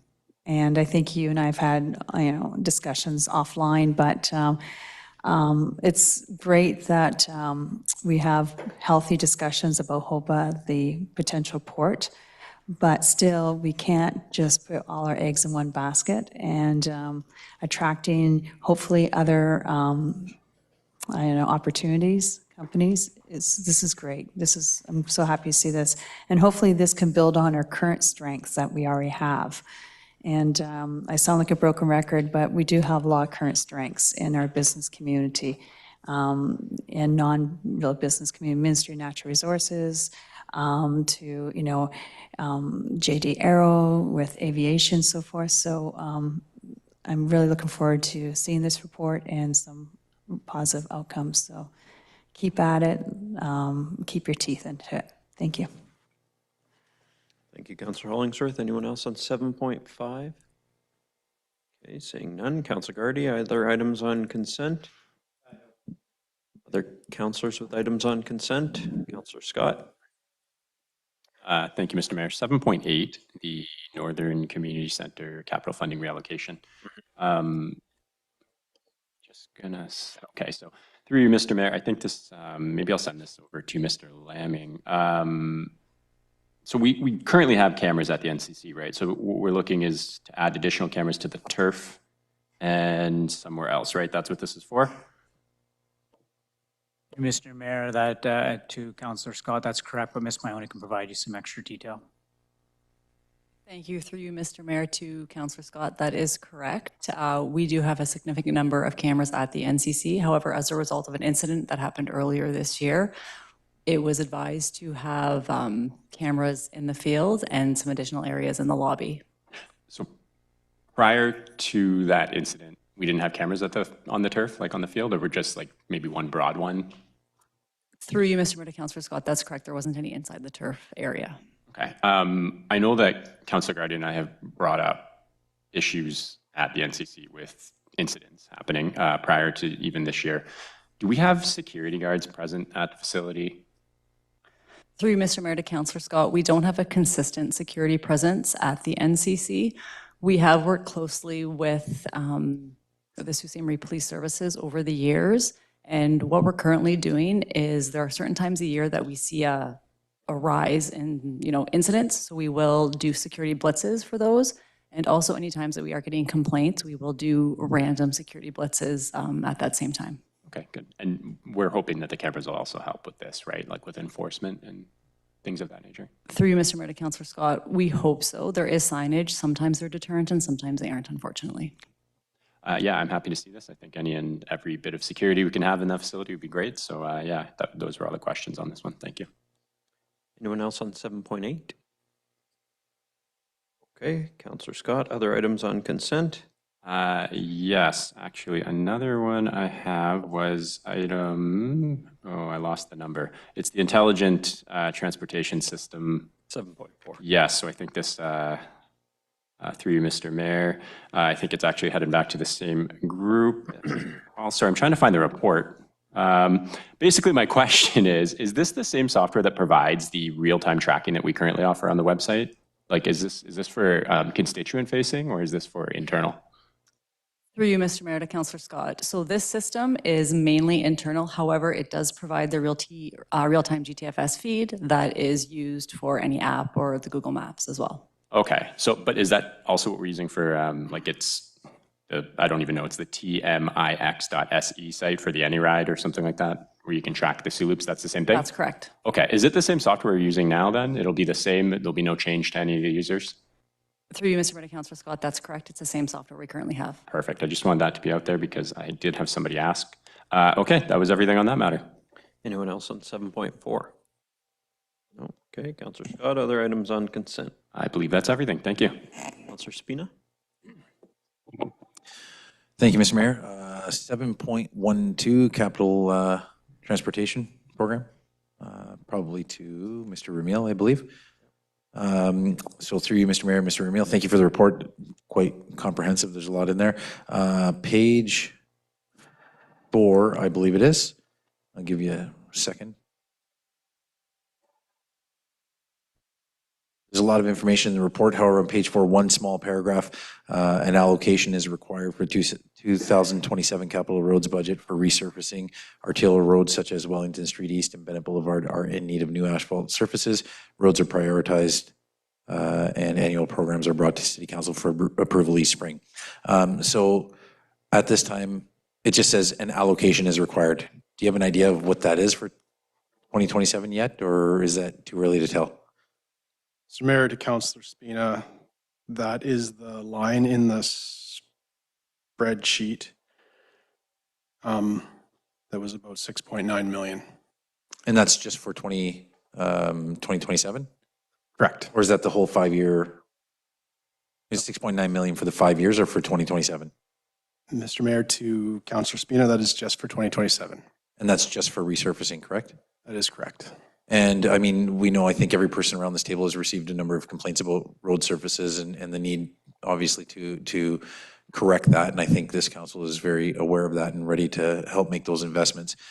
Is that sufficient for 2027? Recognizing that in no way, shape, or form am I asking you to swing and correct this in 1 year. But is that sufficient for 2027, or is that something that would come forward at budget time to have more discussion and deliberations on? Mr. Mayor, to Councilor Spina, that represents a pretty significant increase from 2026. That's about an 80% increase. Sorry, 80? 80, yeah. We received an additional ongoing OSIF allocation, and that for 2027, that's going to go all to resurfacing. Okay, and I can imagine that with that level of an increase, we're probably going to see a lot of people in the community, putting their hands up and, saying me first or my road first. Is there a mechanism for choosing? I think later on in the report, it says something about prioritizing or choosing roads based on priority. There is a mechanism in place to choose that, to select which ones? Correct, Mr. Mayor, to Councilor Spina. So we'll prioritize the resurfacing program again next spring after the winter to see which types of roads have behaved worse than others. The next large priority for resurfacing is Wellington, as you read through the report. Yep. Now that 80% increase, how long is that funding going to last? Or do we know? Mr. Mayor, to Councilor Spina, maybe Ms. Shell could comment on the added OSIF. We got an extra $4.5 million, and I believe it's with the foreseeable future, 5 years maybe. Mr. Mayor, to Councilor Spina, my understanding as well is that it was only for 5 years, and there has been lobbying to have the province make it permanent. There might be something going on at AMO that the mayor or the CAO may know about too, about that lobbying effort. Okay, thank you. Now, the last meeting, we had conversation about what we would need, what investment we would need to make this correction, and I think we said was it 10 million a year over, or 5 million a year over 10 years or something was the number? Mr. Mayor, to Councilor Spina, I believe you're talking about the asset management targets based on the unlimited budget or the constrained budget or a realistic budget, say.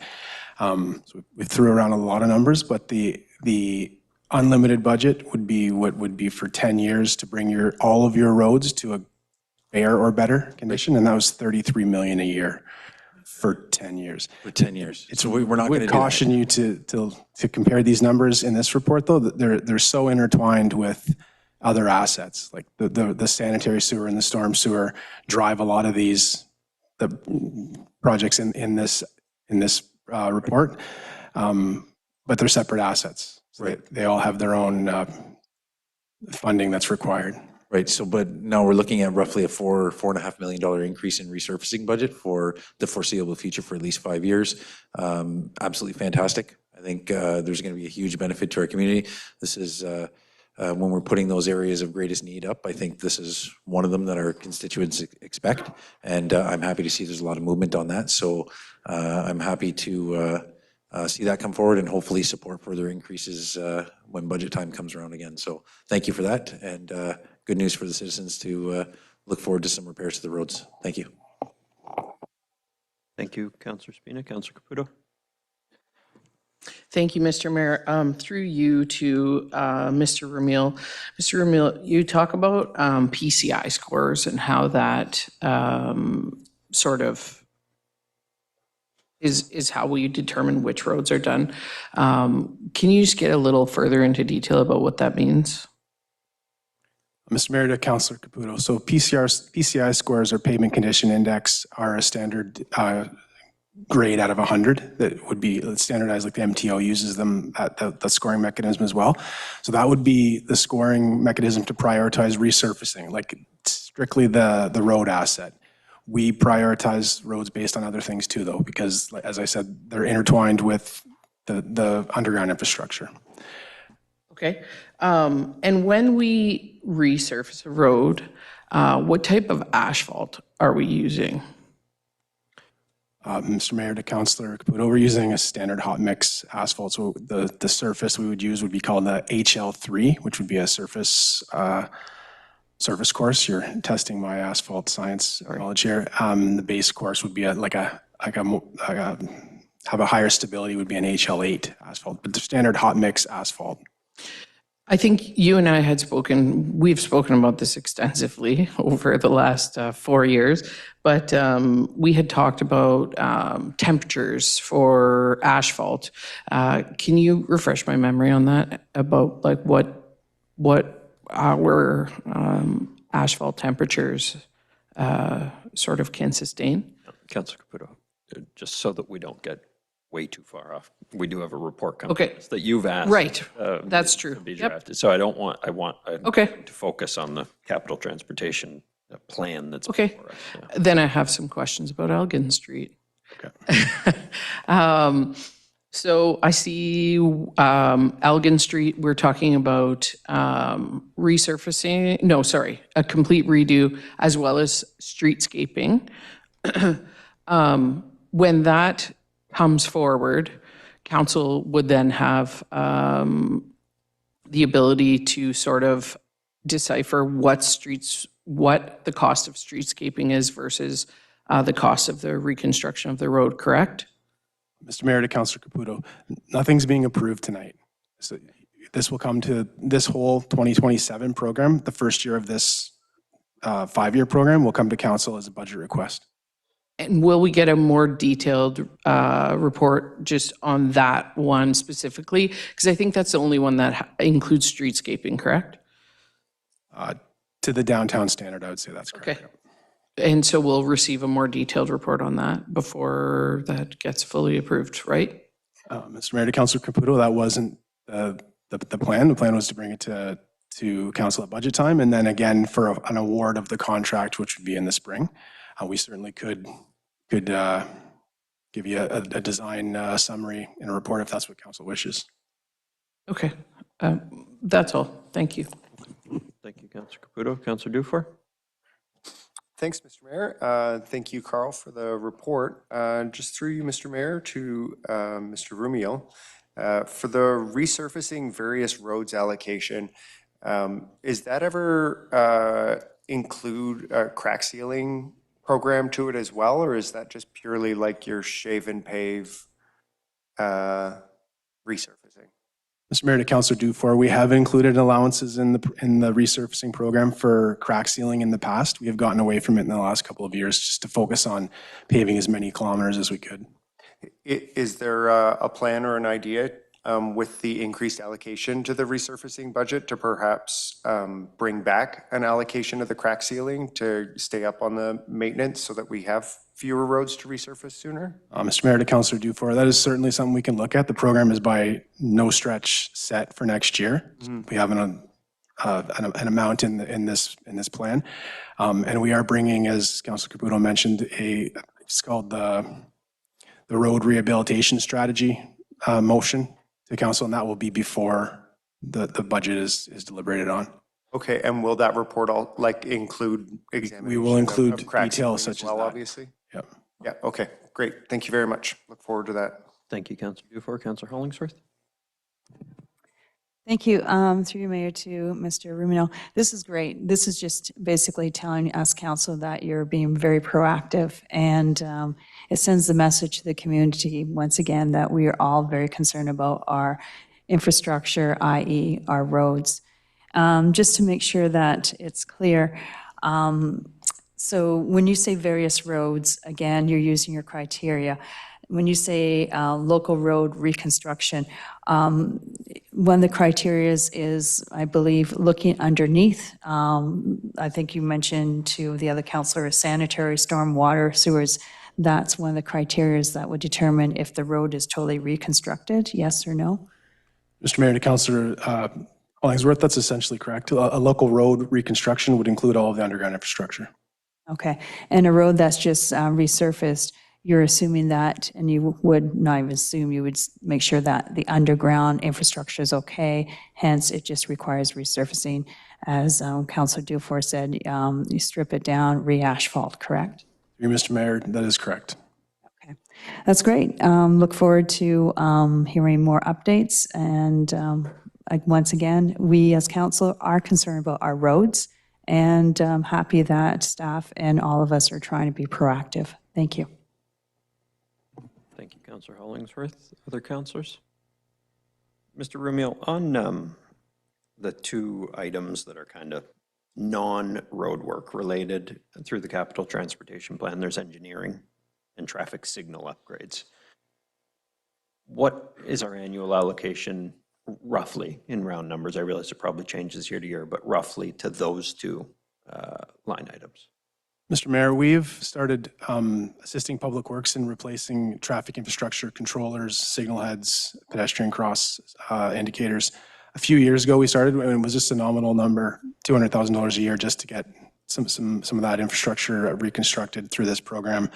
And the other number on engineering, that is the sort of prepayment of engineering that we need to do in the year before your budget is approved to get started, to be able to be in a position to tender it early enough in the year to get the work done. So, I mean, we have $400,000 budgeted in this, in the 26 budget to do engineering work for 2027. We give ourselves a little bit more in an election year because the budget is passed later. So if, for lack of a better term, if council was looking for a few areas where if we increase the spend on those line items, it could indirectly benefit the resurfacing and or the reconstruction budget, 600, 800 grand would take those out of the, take those numbers out of the equation. That money could go back into resurfacing and or reconstruction. Mr. Mayor, that's correct. And a good example on the engineering side, we use that money to ensure that we can pay the consultant or whatever engineering we need done geotechnical ahead of the overall project being awarded in case it doesn't get awarded for whatever reason. When it does get awarded, we cover everything off with the project budget. So that number usually, if it's $200,000 a year, there are years where it's $200,000 unspent. It goes back into the road general levy. Oh, it doesn't necessarily go back into the reconstruction budget? Mr. Mayor, maybe Michelle could explain exactly where it goes. I believe it goes back into roads, though. You, Mr. Mayor, Mr. Ramil is correct. It's just a backstop so that we can get the pre-engineering done ahead of time so that the tenders go out more efficiently. And then, as he stated, the total engineering costs will be added to the actual project costs. So that backstopping kind of goes back into the reserve at that point. And then once every 3 or 4 years, that reserve comes back to us to do additional resurfacing, if I recall correctly? If there's a additional surplus in it, we usually try to keep a balance in that reserve just for ups and downs and to smooth things out. But if it starts growing, we do come back to council and try to add additional resurfacing. Okay, thank you. Councillor Bruni? Mr. Mayor, through you to Mr. Rumio. Mr. Rumio, can you maybe explain 2027 and 2028 People's Road EA SWM facilities? Can you just explain that? Sure. So through Mr. Mayor to Councillor Bruni, that is a acronym, the People's Road Environmental Assessment Stormwater Management Facilities. You may recall, one of the 7 or 8 recommendations through that drainage study was to construct 4 stormwater management ponds. Last year, we received notice that we were successful through the health and safety water stream. We got $2.5 million to do those ponds. So we've just worked those into the next 2 tropical transportation programs to cover our share. And for People's Road, this will be the last year for construction. Should be completed. Actually, the second layer of asphalt should be going, part of it this year and part of it next year. Mr. Mayor, to Councilor Bruni, that is correct. If everything goes as scheduled, we will be doing the final lift of asphalt next year, but the road will be open. We won't be digging up People's Road again next year. Okay, thank you. Thank you, Mr. Mayor. Thank you. Oops, I on. Councilor Spina? No. I mean, sorry, not on this budget, or not on this item, but future items. Any other councillors with items on consent? Councillor Dufour. 7.2.0, the reallocation of the Housing Accelerator funds. Yeah. Through you to Mr. Tanazo. Can you just walk folks at home through where we're seeing the demand in this program and where some of those approved applications are coming from and how many affordable units we've been approving through this funding? Yeah, thank you. Through you, Mr. Mayor, to Councilor Dufour. So we're seeing a lot of demand for per-door grants, which in our opinion really creates a unit. So this is where funding will directly create units, and we're seeing Numbers-wise, we've got 18 applications, 43 new units. Out of those 18 applications, 35 of them are affordable. Excuse me. And more than half of those applications are in the downtown. Thank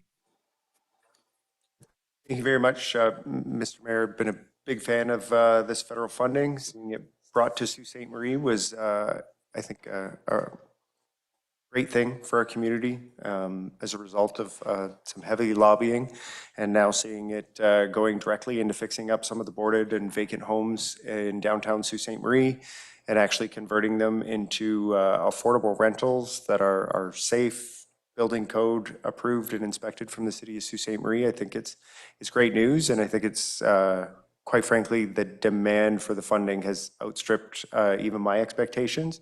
And so to see us actually adding more into that fund, I think is great news for the next year or two. Hopefully we continue to see this growth. Thank you very much. Thank you, Councillor Dufour. Other councillors on this item? Yeah, no, I think that is a very positive report. Mr. Tenazzo, I think you say it in here, but part of our funding through the Housing Affordability Fund was in the fourth year contingent on us exceeding our targets in the first 3 years, and it looks like we are on track to do that. Is that correct? To you, Mr. Mayor, right now we are on track. Okay, so we will likely be getting that fourth year of funding if all things remain the same. That is correct. Okay, good. Councillor Dufour, other items on consent? Thank you. Anyone else with items on consent? Okay, seeing none. We can have a vote on the matter. All in favor? That carries. 8.3.1 voted. 8.3.1 we did, 8.8.1, so that will take us to agenda item 9.1.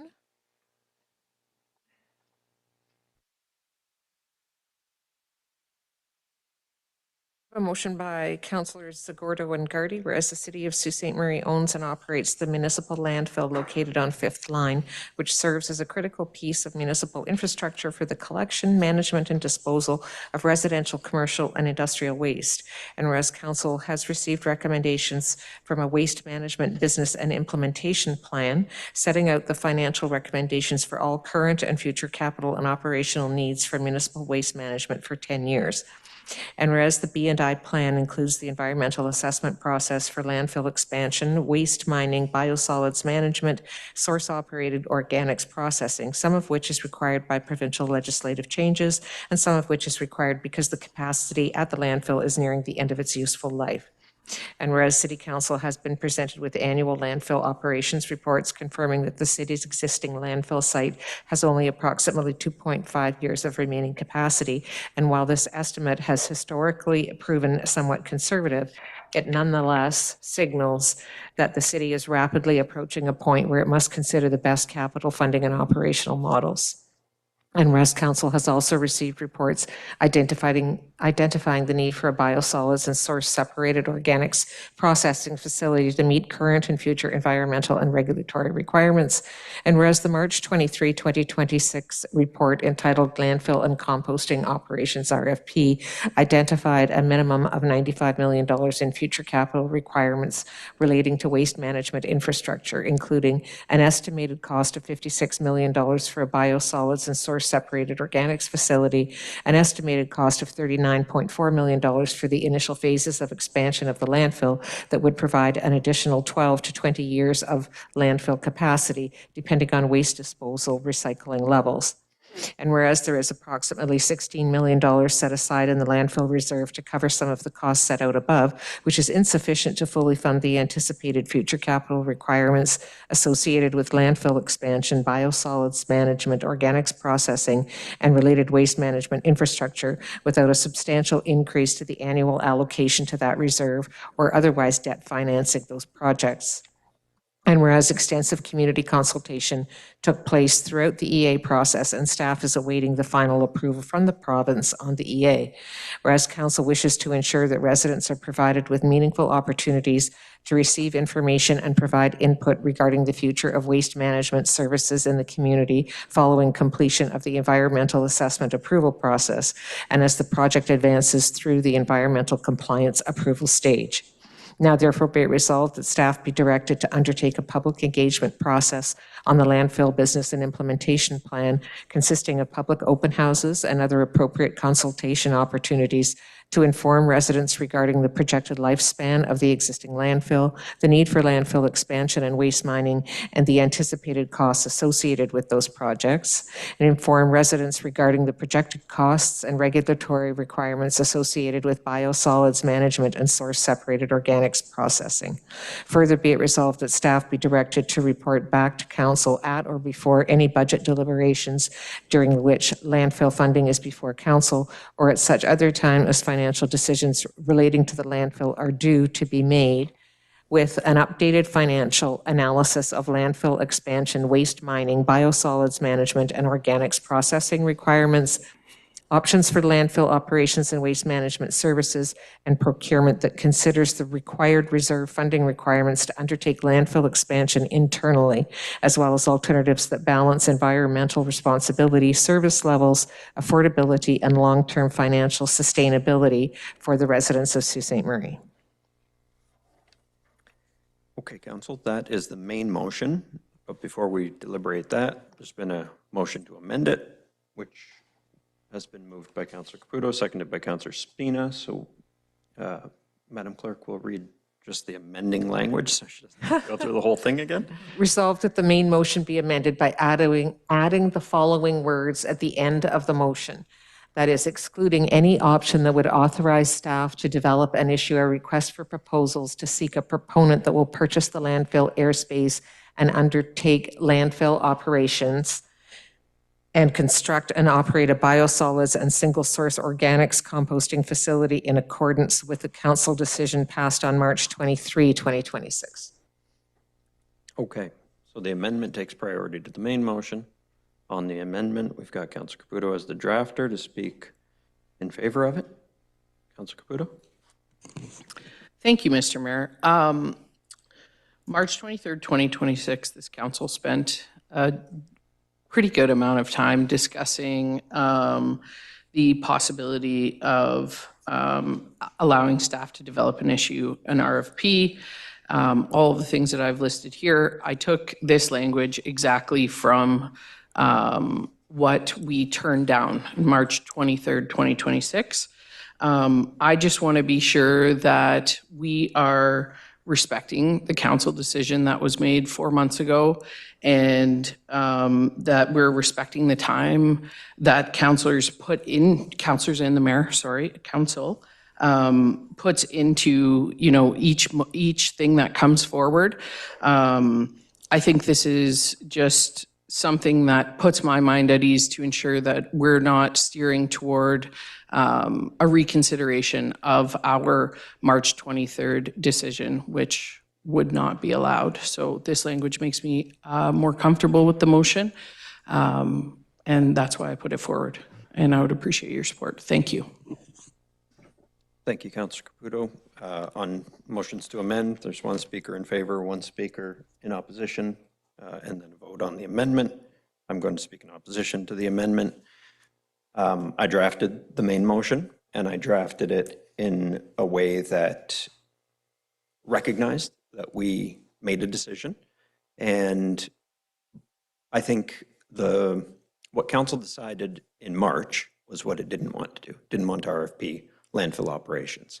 We didn't really decide what we did want to do. And we have quite a substantial financial ask that is going to come to us with limited reserve funds to pay for it. So the next council, because that decision will be made at budget time, is allowed to reconsider the decisions of this council. And I think that given that I, first off, didn't draft it, I drafted this specifically not to be a reconsideration, and then ran the motion by Mr. King, who confirmed it is not a reconsideration, that we are not venturing into reconsideration territory. The last motion asked that staff RFP the operations. This motion asks that a report be brought back to the next council at budget time with options on how to ensure that landfill operations can be paid for, that the environmental protections are going to be there, and everything else that's in the motion, of course. So it is not a reconsideration. It is for a future council to have all of the information before it in order to make an informed decision. And frankly, to exclude an option would provide the next council less information than it deserves to make a wholesome decision. So for those reasons, I think that the main motion, getting the report to a future council, is the one that will provide the future council with all the information it needs to make the best informed decision and not limit its knowledge when it makes that decision. So unless there are any procedural questions on the amendment, we would vote on the amendment. Do you have a procedural question? Just want to understand the report a little bit better. That's potentially going to be coming back to us. Is that fair? That would be a debate on the main motion, essentially. Okay. So right now would be to amend the main motion to add the language in that Councillor Caputo and Councillor Spina are requesting to add. Thank you, Mr. Mayor. This is a procedural one. If we were to pass the amended motion, the next council, like this report would come back without that option, but could the next council then, it wouldn't be ideal, request to defer and ask for an RFP option if they wanted to? Yes. It would just take more time. That's exactly, and nothing is getting cheaper over time, but. Okay. I That's just want to be sure. It doesn't entirely block them out, but it doesn't, it kicks it down the road and could drive costs up if that's an option. Okay. Okay. So we can have a vote on the amendment. So if you are in favor of adding this motion, or this language, you would vote yes. If you are opposed to it, you would vote no. All in favor of amending the motion? All opposed? I believe that's defeated. That is voted by a vote of 6-5 in the affirmative. Councillors Caputo, Vezzo, Allen, Scott, Kinnock, and Spina, and opposed Councillors Gardy, Dufour, Bruni, Zagordo, Hollingsworth, and Mayor Shoemaker.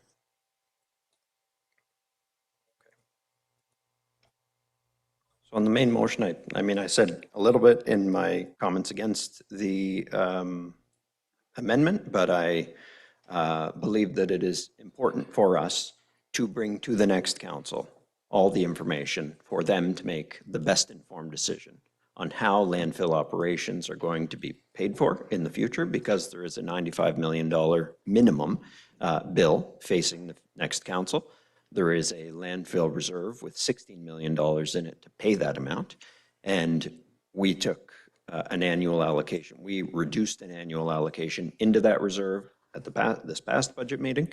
And the next council will most likely be asked to either reestablish that amount or put in a greater amount to make up for the significant shortfall in the funding that is currently available to pay for the bill, which we are going to be facing likely within the next several years. Now, 2.5 years of life space on our landfill has historically not meant 2.5 calendar years, but it is clear that our landfill is approaching the end of its useful life, that there will be a big bill to expand it, and we want to ensure that the next council has all the information it could have before it in order to make the most responsible decision on how to expand that, how to pay for that expansion. So that's what is, in my view, before us. I know that at the last deliberations we had in March, there was a significant desire to do public consultations as part of that process, and so that's also included as a directive in here to ensure that the public is consulted on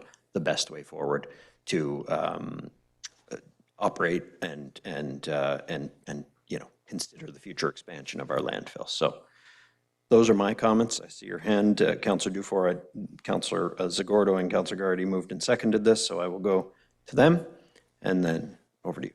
Councillor Zagordo? Thank you, Mr. Mayor. I appreciate that you brought the motion to my attention, and I'm very happy to move the motion. When we look at what's at stake with the landfill and garbage collecting in the coming years, I feel we have a responsibility to reach out to the public for input whenever there is a potential for cost savings to the city and to the taxpayer, whenever there's a potential to redirect funds towards areas like public safety, infrastructure, which we spoke about quite a bit this evening, and community development, and whenever there is a potential to improve services to our community, I feel that we have a responsibility to go down that avenue. And with that, I am happy to support and move this motion. Thank you. Thank you, Councillor Zagordo. Councillor Gardy? Yeah, I'm kind of confused, but not that that's a hard thing to do, but so yeah, I'm the seconder, and but I gotta, can I ask a couple of questions here or no? Yeah? Okay. Or maybe it's a statement. So at the last meeting, whenever it was, I guess in May maybe, or March, there were a lot of people around this table, or not a lot actually, some of the people around this table wanted consultation to take place. And then, I'll say it, I put forward a motion to defer things so there could be consultation, and that got defeated, but now we're consulting. So I'm glad we're consulting, but I'm really confused as to how we got here if we didn't want to before. That being said, I'm the secretary, I'm going to support it. But I just think, like, when you're contemplating decisions around this table, it's really, really important to ensure that you fully understand what we're voting on. And if you don't, you need to ask clarifying questions, because then we're 3 months hence and exactly in the same position as we were. And to your point, Mr. Mayor, everything's getting more expensive as time goes on. Well, nobody wanted to defer it because they wanted to take, they didn't want to take, like, people who didn't want to defer it wanted to get this done because they didn't want to defer it. Well, now we're deferring it. So anyway, but I am supportive of the motion. Okay, thanks. Thank you, Councillor Gardy. Councillor Dufour, then Hollingsworth, then Bezois. Thanks, Mr. Mayor. Just a comment and a question, I guess, to staff. The last operative clause of the motion now asks for options that consider required reserve funding requirements to undertake the landfill expansion, as well as alternatives that balance environmental responsibility, service levels, affordability, and long-term financial sustainability. So my question is can those other alternatives also include different options for potential debt financing and other levels of government funding for whatever type of ownership model is contemplated? So I know with the B&I allocation, we put in a certain amount towards the reserves, but how those reserves get spent out, whether they're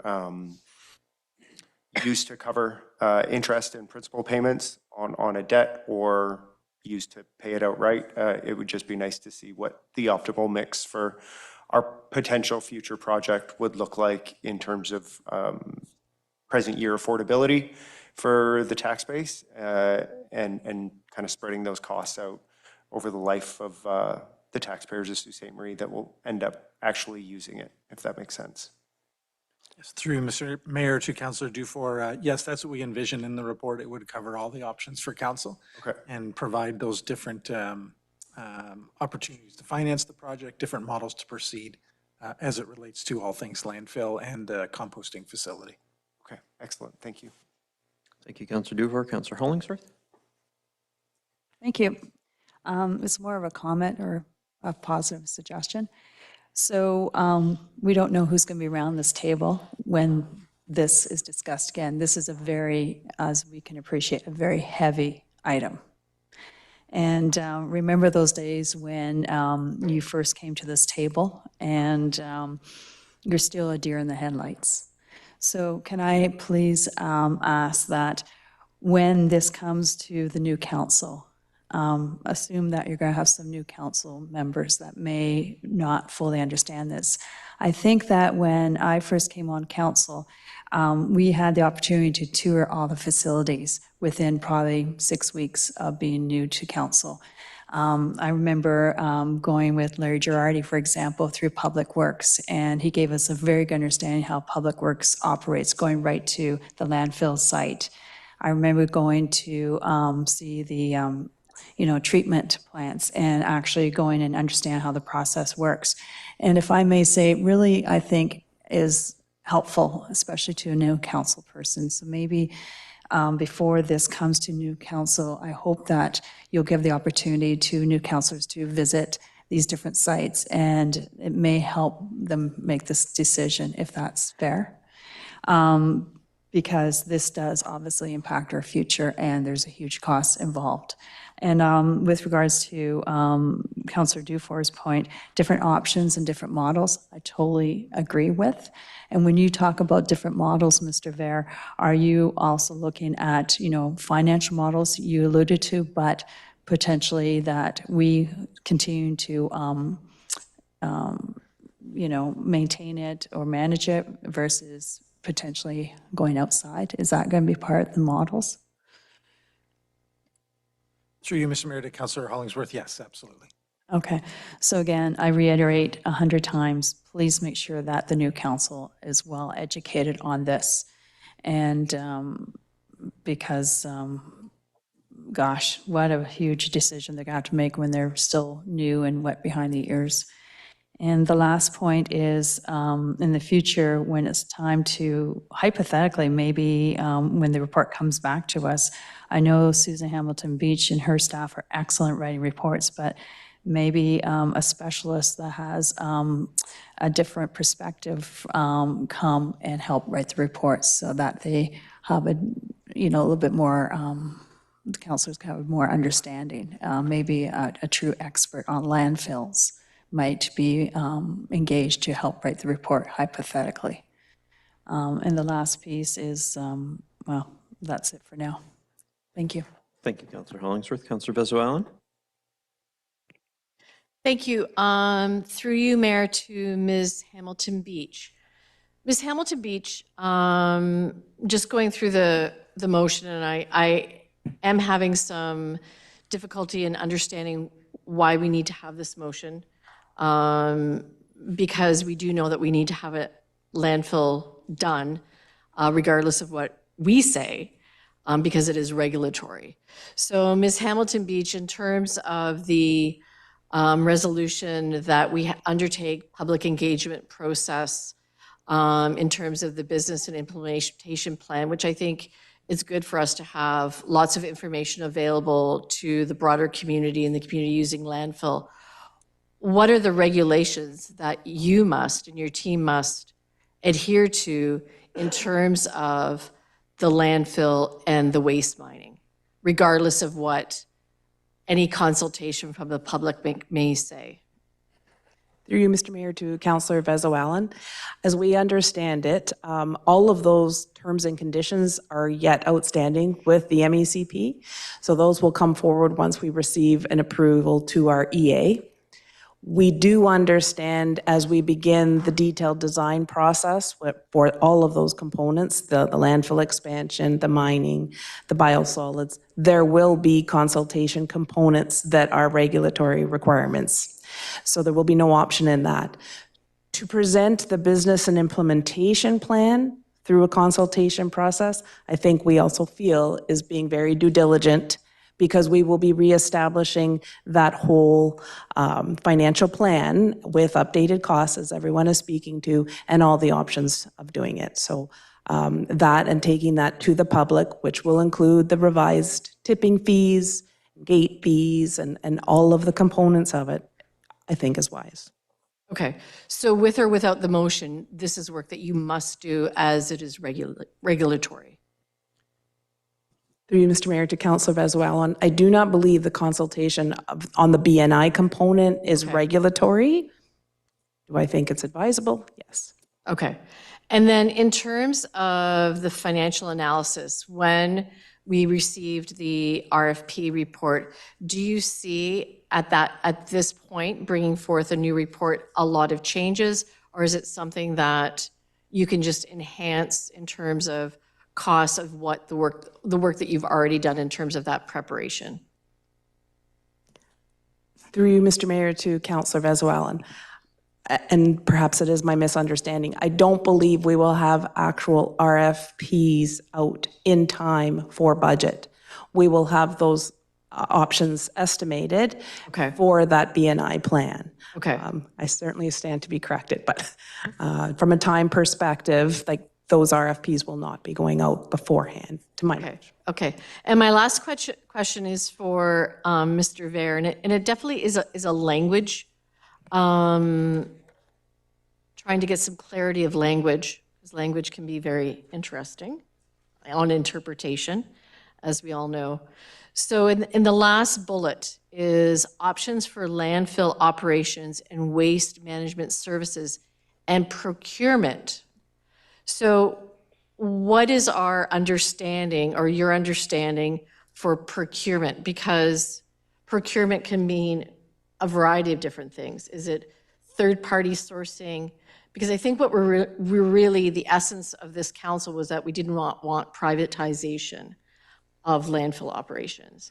So when we're looking at procurement, is it because a third party needs to do the environmental assessment? Is it procurement for the work that has to be done for the expansion? So I would like to have some clarity about what procurement means in the essence of this motion. I could probably answer it because I drafted it. Yeah. And really, it has to be read with options for.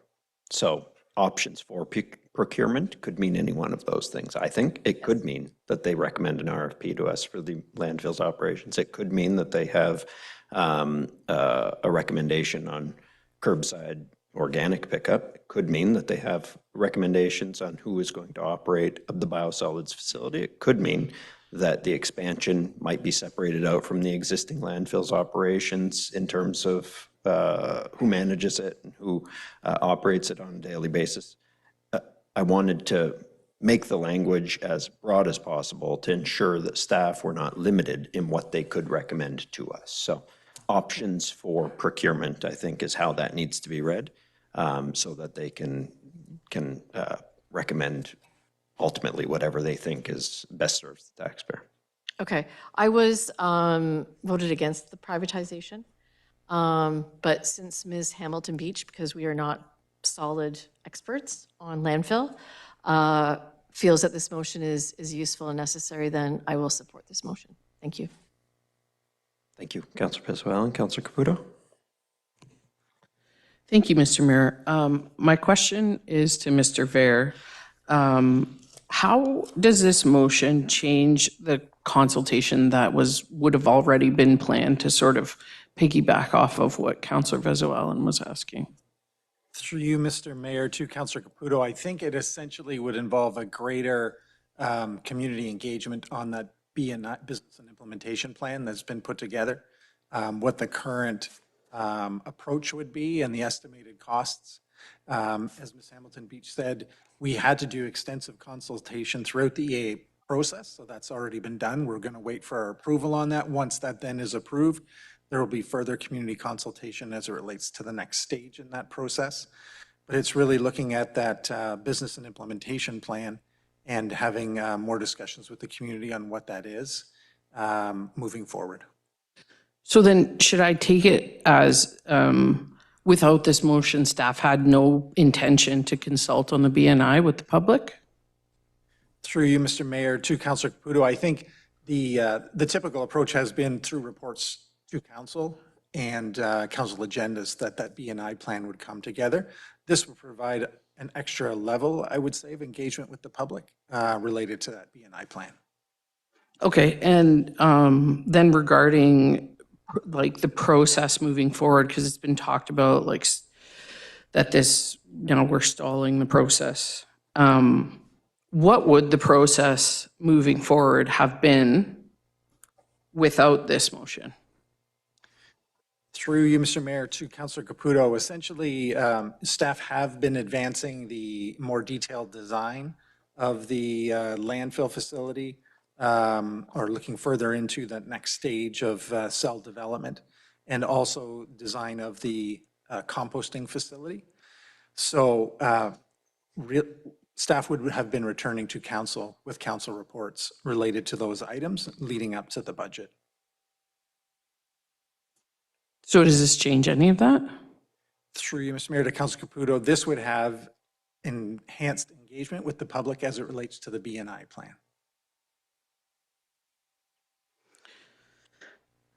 Okay, so the only thing that changes, like our process is still the same with or without this motion. Consultation would have happened with or without this motion. It's just now this would enhance moving forward with the BNI, but it also allows you to report back on making an RFP for landfill operations, correct? Through you, Mr. Mayor, to Councilor Caputo, I would say it provides staff the guide or direction to come back to council with all the options as it relates to all things landfill and composting facility. So I think what it does is provides direction for staff to go away to develop a report that would provide the the different options, the pros and cons for those options, the potential costs for those options, and allow future council to make that decision on any of those options, which could include all the things the mayor mentioned. It could include different procurement methods for the composting facility. As we've brought to council in other council reports, there's different procurement methods as it relates to design, build, operate, all those different things. So I think we will come back to council with a fulsome report with all those options that a future council can consider. Okay, so just a final comment. I have been in contact also with Mr. King regarding, the discussion of whether or not this was a reconsideration of a previous motion. And I think we're falling into a very slippery slope right now. Yes, I agree that future councils should be as informed as possible, but how far down are we going to go in this rabbit hole? Are we going to do this on every single decision we have ever made as a council? I think that, the response I got back was that albeit the language was similar, it was not the exact same. And so to me, this is a way of, and I don't mean any disrespect, I'm not trying to be accusatory, but it feels like it is a way to reconsider the previous decision that frankly I worked very long and hard to understand and work through all the landfill information, ask questions, and this council spent well over an hour discussing it publicly. From the questions I have asked, there's really been not a lot of difference in approving this or not. So for me, I want public consultation, absolutely, but it seems as though that's going to happen regardless. So I am not going to support this because I do not want to see reports back on RFPing the landfill operations. Thank you. Thank you, Councillor Caputo. Other councillors, questions or comments? Councillor Hollingsworth, only if it's clarification. Just clarification. So bottom line is that we are not pigeonhole the future council into going RFP. They still have the option to allow us, the city, to run it if that's what they feel is right, or they can give direction to staff to do an RFP. Right.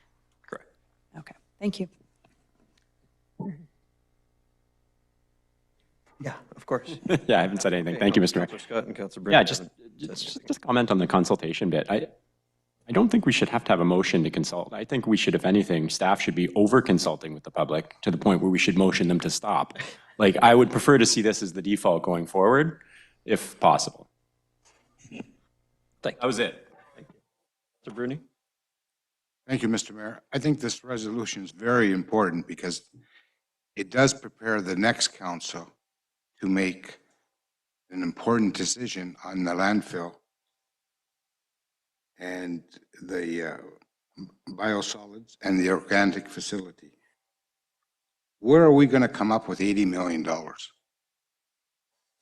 And I think we have to prepare the other councilors, the new councilors, when they come, with all this information. Consultation is important, and it's in the report. It will be in the report.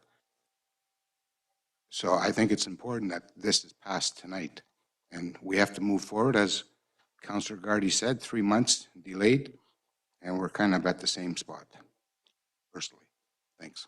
Thank you, Councillor Bruni. Seeing no other questions, we can have a vote on the matter. All in favor? Opposed? That carries.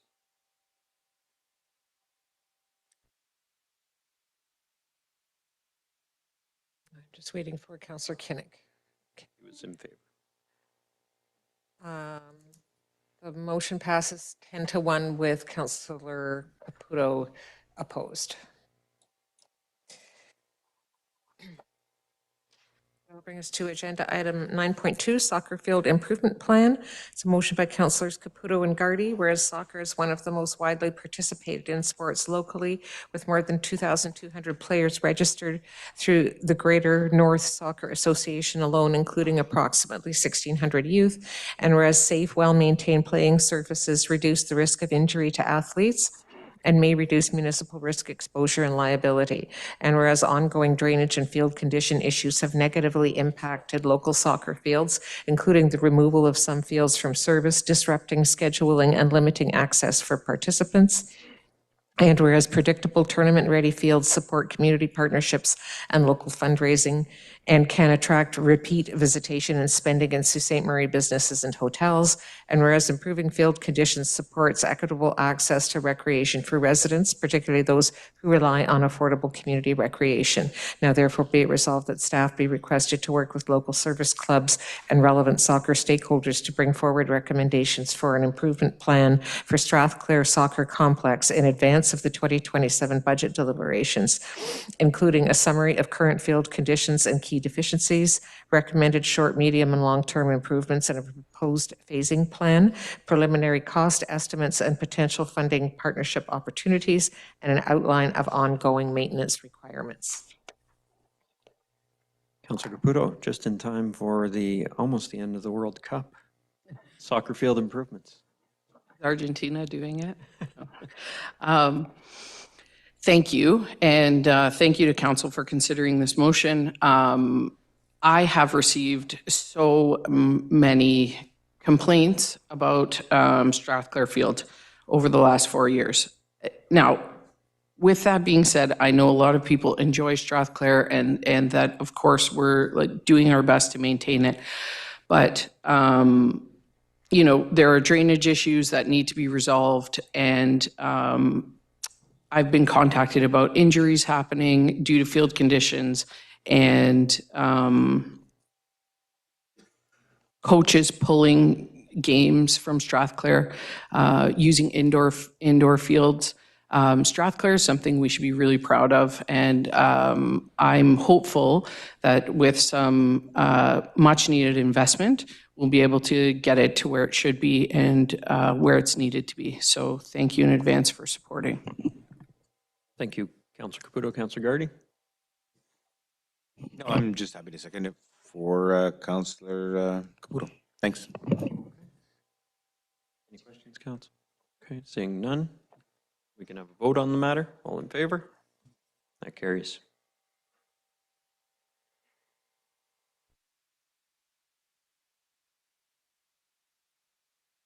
It's unanimous. And under agenda item 9.3, a motion by Councilors Kinnick and Zagordo, whereas Section 242 of the Municipal Act 2001 authorizes municipalities to appoint a deputy mayor to exercise the powers and perform the duties of the mayor when the mayor is absent, refuses to act, is unable to act, or the office is vacant. And whereas Council recognizes the importance of ensuring continuity of leadership, effective governance, integrity, transparency, and the uninterrupted conduct of municipal business. And whereas Council has experienced regular occasions where the mayor has been unable to participate in council proceedings, both open and closed, due to declared conflicts of interest, absences, or other circumstances, resulting in the need for alternate leadership during those matters.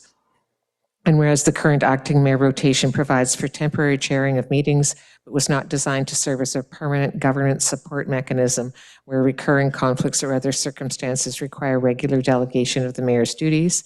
And whereas a number of Ontario municipalities have established council-appointed deputy mayor positions to strengthen governance, provide continuity of leadership, and support the efficient conduct of council business. Now therefore be it resolved that staff be requested to report back to council on the establishment of a council-appointed chair committee deputy mayor position to be implemented following the next election. Councillor Kinnick. Thank you, Mr. Mayor. I wanted to bring this forward today because at the next meeting, I will be your acting mayor. To begin, I want to be very clear.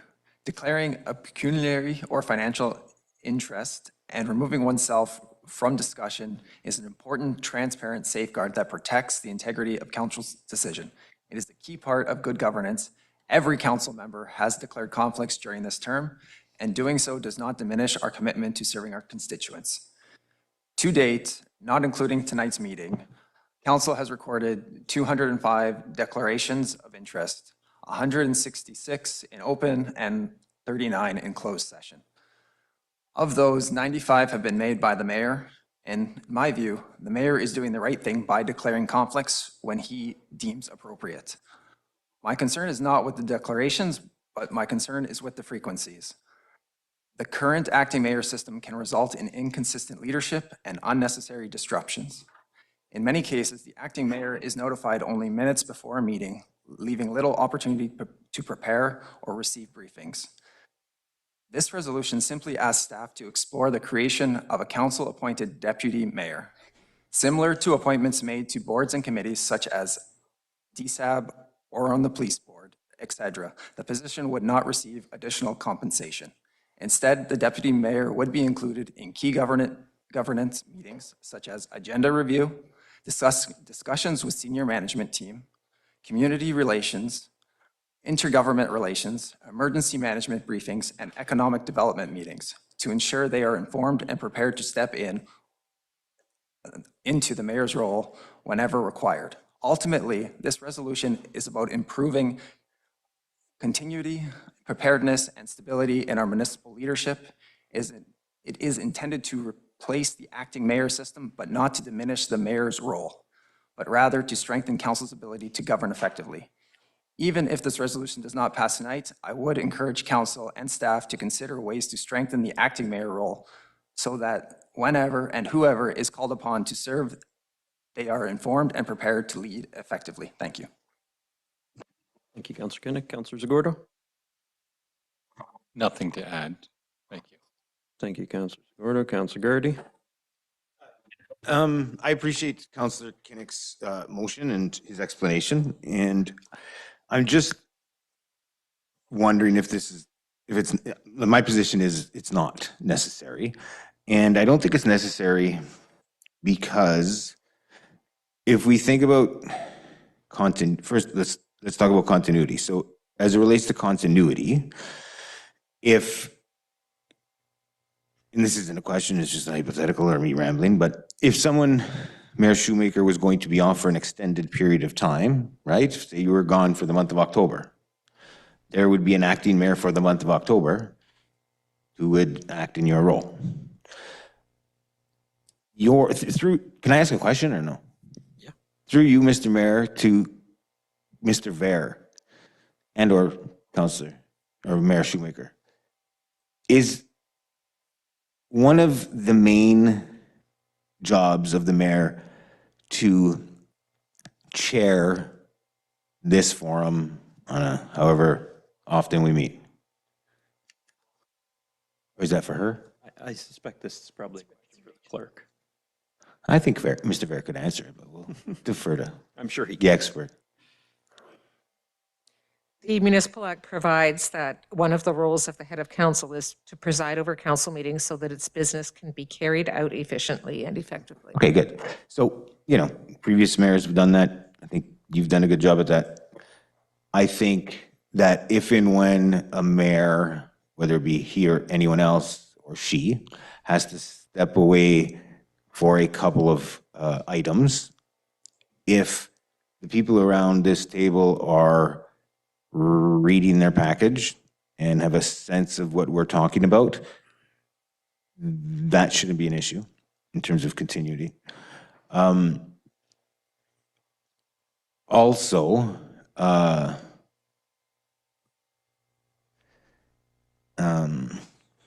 well, I just think that if one thing that could be done potentially to address maybe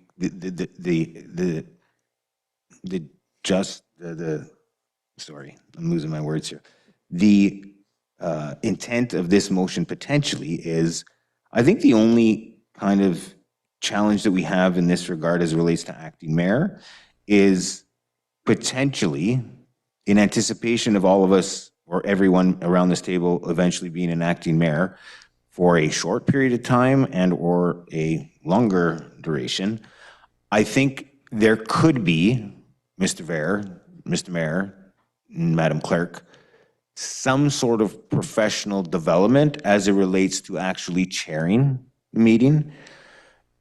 If the mayor were to be absent for an extended period of time, what are some of the responsibilities that would be included, like specifically in a time commitment? Those sorts of things, I think, would address some of what Councillor Kinnick is addressing.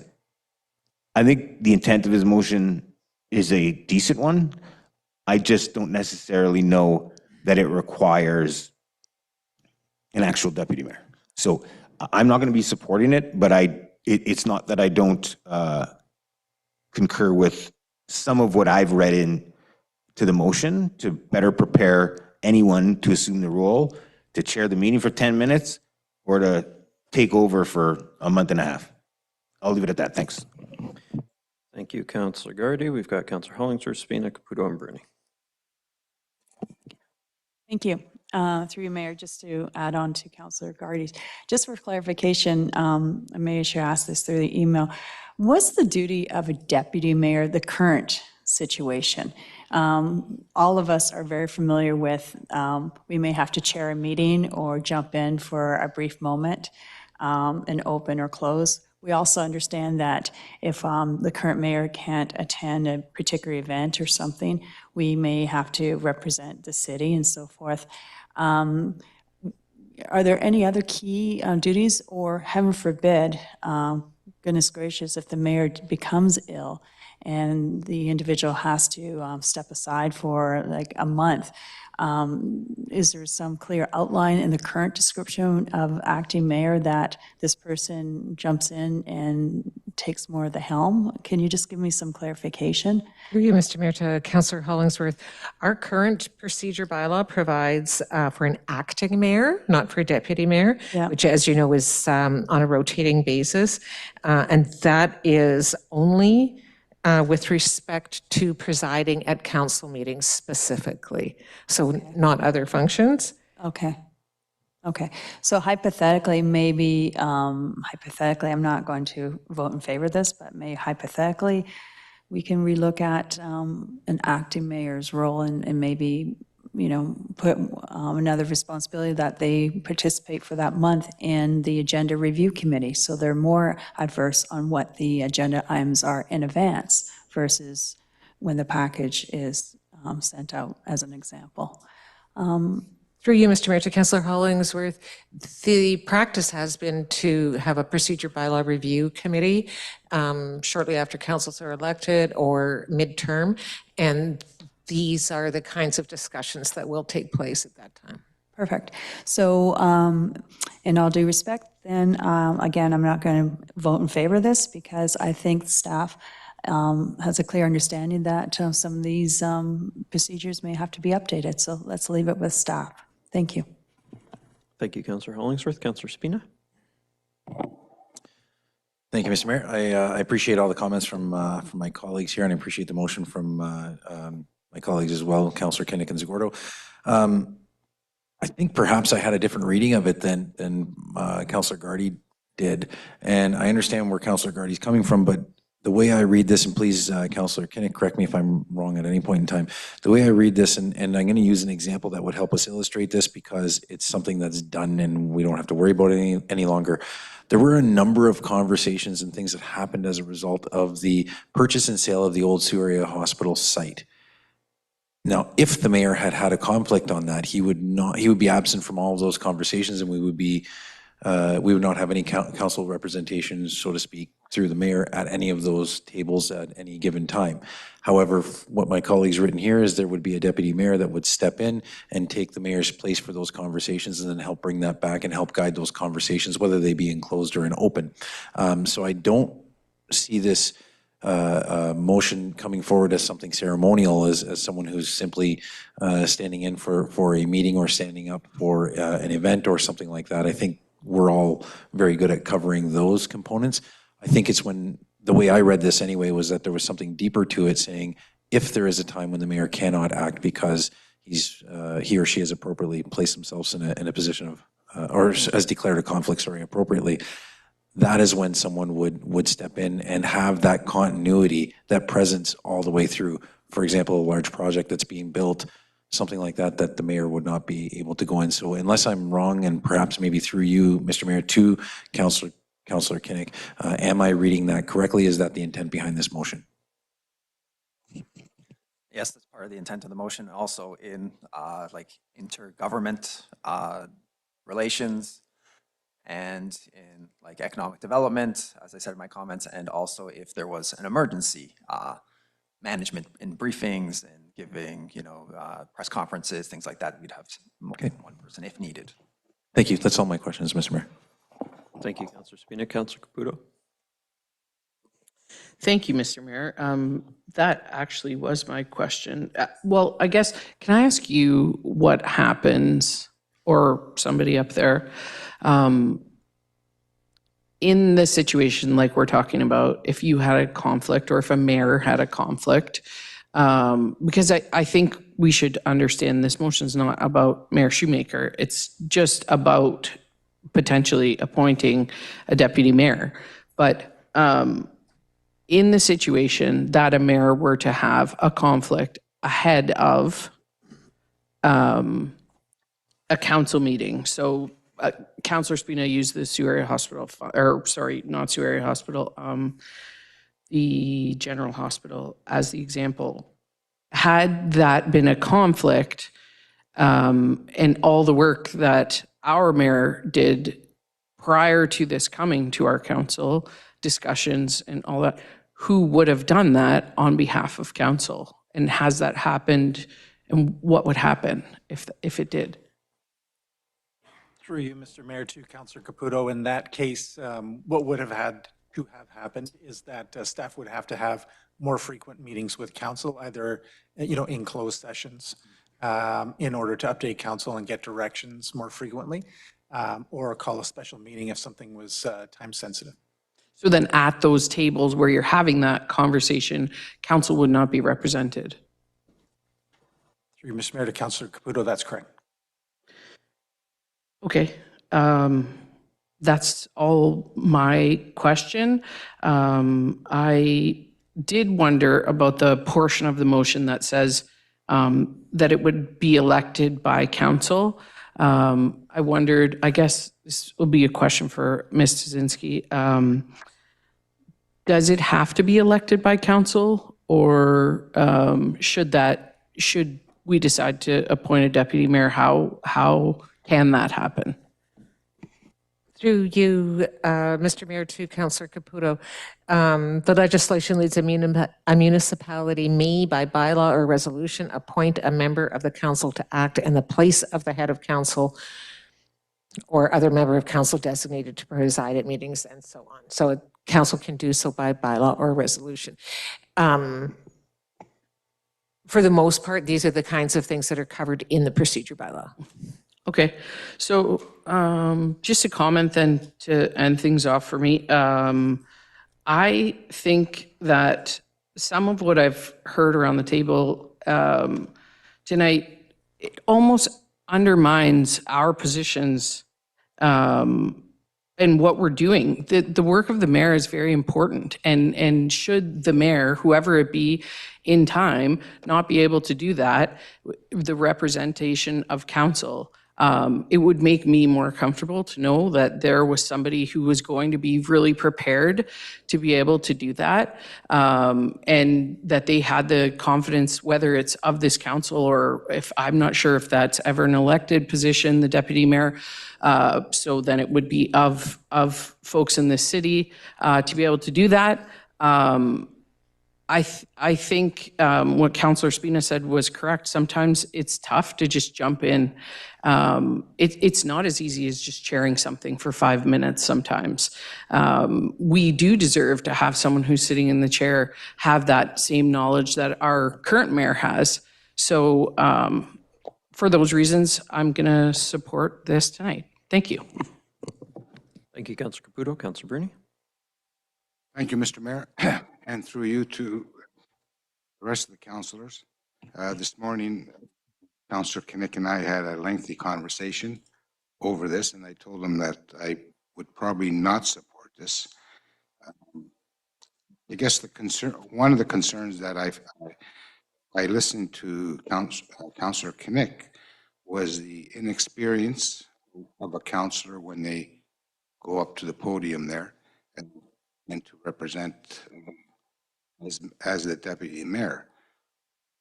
So by listening to him, I kind of agree with Councillor Gardy when he said, well, maybe the city clerk with the new council have a 90-minute training session for all the councillors, once sworn in or whenever, to sit up there and to go through the motions, to understand what the mayor does when he's passing a resolution and working with the city clerk and working with the CAO. So I think training is necessary. To have a deputy mayor, there's a cost to it. They're not going to do it for, well, I shouldn't say that. The individual, usually deputy mayors get paid. If you look at other municipalities, they get paid. It's not a freebie. Do we need to have a deputy mayor, and if the cost is $20,000, $30,000, I don't know what the cost will be. But do we need a deputy mayor for the conflict of interest? I think it's a good training ground when each councillor steps up there and covers for the mayor when he's in a conflict. And I don't have an issue. So what I supported, no. And Councillor Kinnick understands. So I'll leave it at that. Thanks. Thank you, Councillor Bruni. Councillor Vezo-Allen. Thank you. Just comments. I agree with Councillor Bruni in that it does give a good training ground when you are up there. And I remember my first time up there. It was Mayor Provenzano. It was very contentious McDonald Avenue apartments, and the galley was full. And I was fortunate that I've had a lot of board training and chairing experience, but I certainly was sweating quite a bit, I will say. And I think that just allows for people to have that experience, because what we want to do, and I think what our responsibility is as public servants, is to mentor and encourage the next generation or the next candidates to do that. And I think it's a really important experience, especially first time at AMO, all of those things, right? I think it's important. And I agree with Councillor Bruni that it does come at a cost. You can't expect to have one designated person to do that at the same honorarium that we all receive on an acting mayor perspective. But my main point is that this shouldn't be a decision by this council. I've got a few months left. There's an election. I think this should come to the procedure bylaw with the new council, and they make that determination. I certainly don't feel comfortable in making that decision or that recommendation at this point. So I am going to be voting not in favor, but I would just like to say to my fellow colleagues on council, if you're sitting in these chairs in January, I think it is a really good experience for everyone, and training is key, 100%. So thank you. Thank you, Councillor Vezowalan. Other councillors, questions, comments? Councillor Dufour? Just a quick comment, Mr. Mayor. I feel very similar to Councillor Vezowalan. I've actually recently had the experience, I'm sure you remember at Roma, you ran into some flight cancellations totally out of your control. And there was a great delegation that we had with Minister Peary and with HOPA on the Port of Algoma, really important community priority. And that was an instance where, because Councillor Vezowalan and I were there, CAO Ver was there, we had our powwow before, you gave us plenty of notice, and the meeting went really well. We briefed you as soon as you got back. I think having informed councillors and councillors who've had some of those experiences and stepping in when times dictated, I think it makes for more well-rounded council and helps to build kind of that unity among us. That said, I do think that there could be some future value for the next council to weigh in on this, but because I think it's going to come at a cost, I don't know that folks in Sault Ste. Marie have the appetite for that right now, so it's not something that I'll support today, but I do think that the training that Councillor Kinnick is highlighting would be really important for the next council as well. Thanks. Thank you. Councillor Dufour, any other councillors who, okay, go ahead. Okay, Councillor Scott hasn't spoke yet, so I'll go to him first, and then you can ask your procedure. Thank you, Mr. Mayor. Sorry, Councillor Caputo. I just actually have a question. So to the point that Councillor Kinnick brought up about like the continuity, like if there were a long-standing, like let's go to the hospital site, that was the example. If there were something like that and it was spanned over several months and the mayor couldn't be there, how would we handle that right now? Would we just go with the acting mayor for that month? Would we even have any representation, or would we just get the update then from yourself, Mr. CAO, or how would that look? Through you, Mr. Mayor, to Councillor Scott, I think it would be a situation that the council could decide. If we did have a conflict on a major project, maybe they wanted to appoint the acting mayor for the month, maybe they wanted to appoint a council member to take on that topic and update council, so there would be options available to council. And the reason I asked is because over the Ms. Stasinski might have information from what has happened in the past. Just with respect to when the late mayor, John Rosewell, was ill, the rotating acting mayor option was in place. My recollection is that at that time it also included sort of ceremonial things where our current bylaw is specific to council meetings.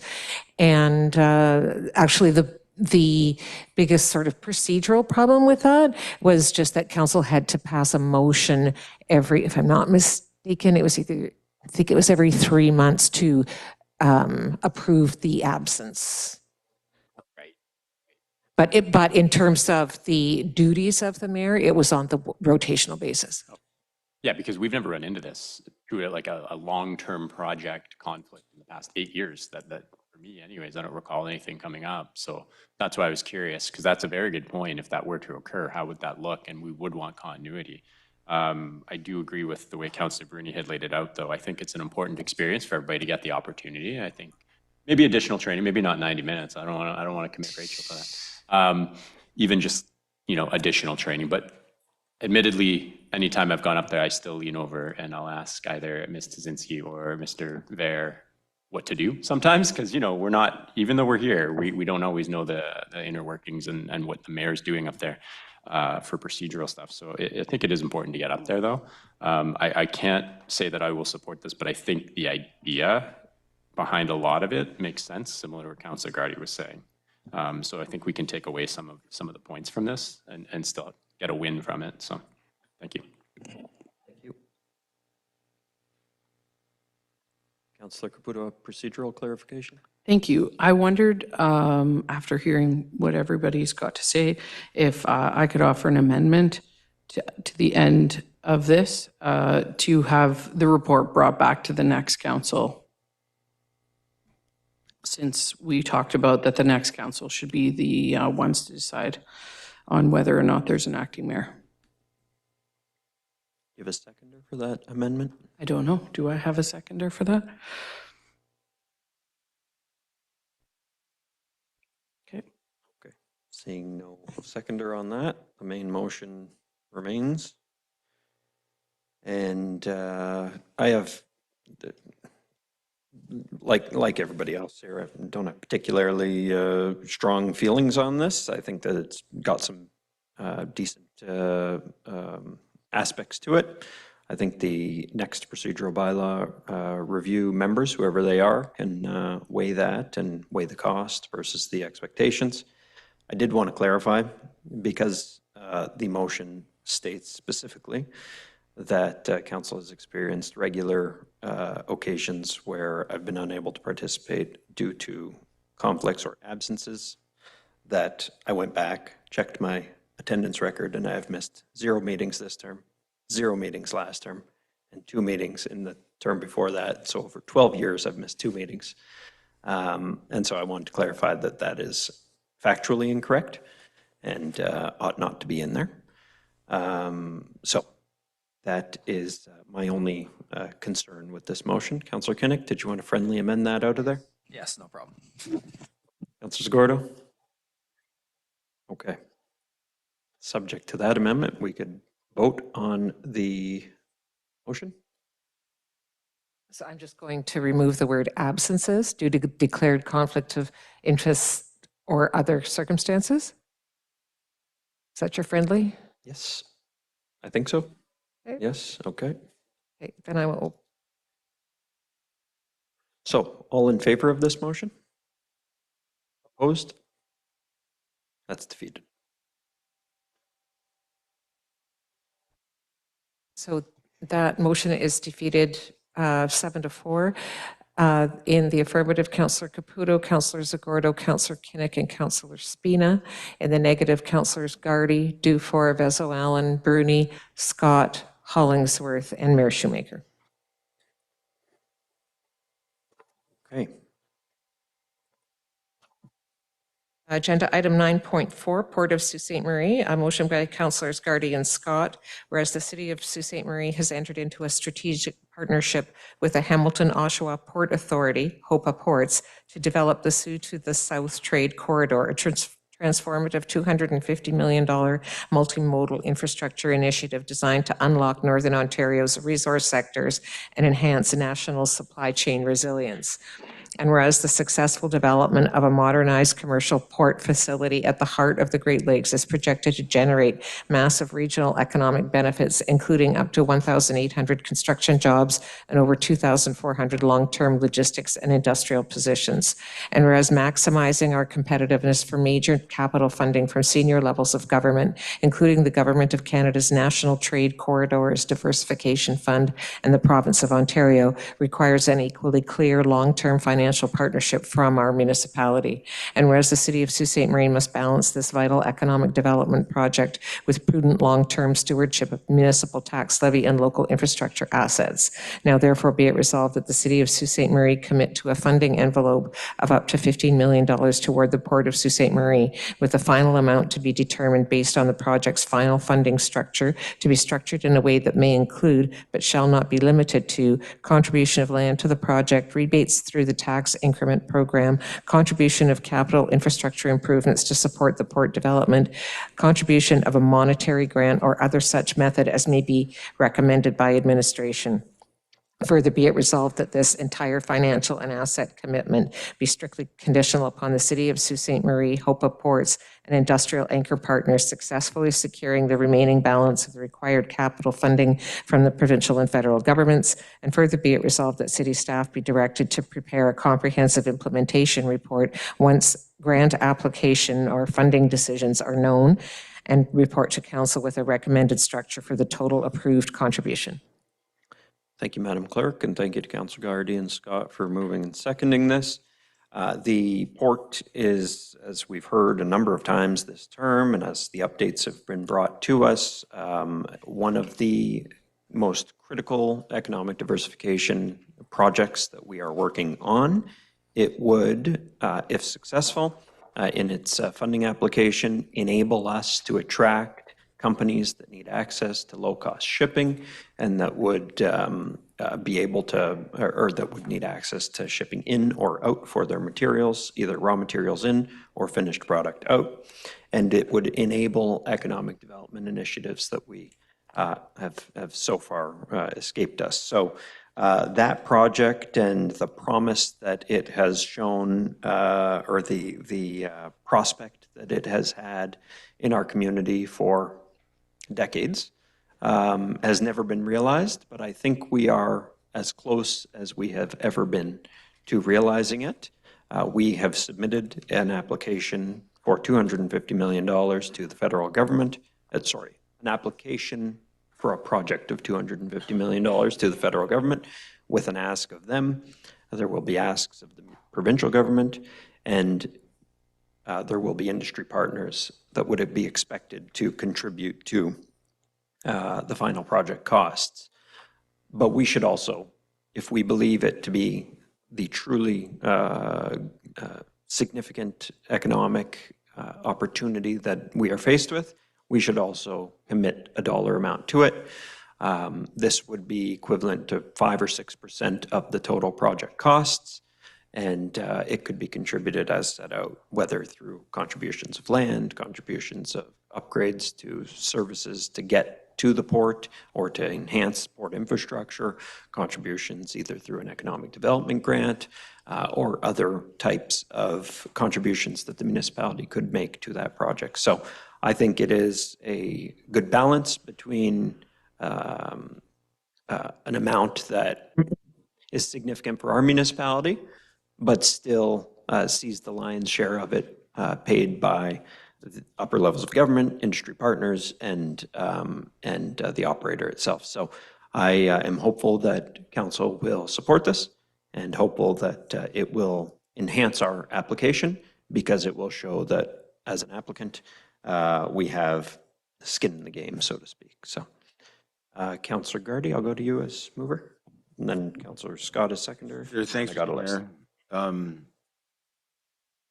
The mayor and I went back and forth on this a little, drafting it, and all of what he just mentioned, his worship just mentioned, and I'm going to mention, could be essentially summed up by, we need skin in the game. Right? So Mr.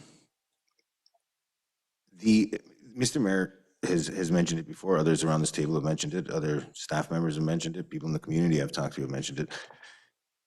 The opportunity here changes the trajectory of our community, period, and stop.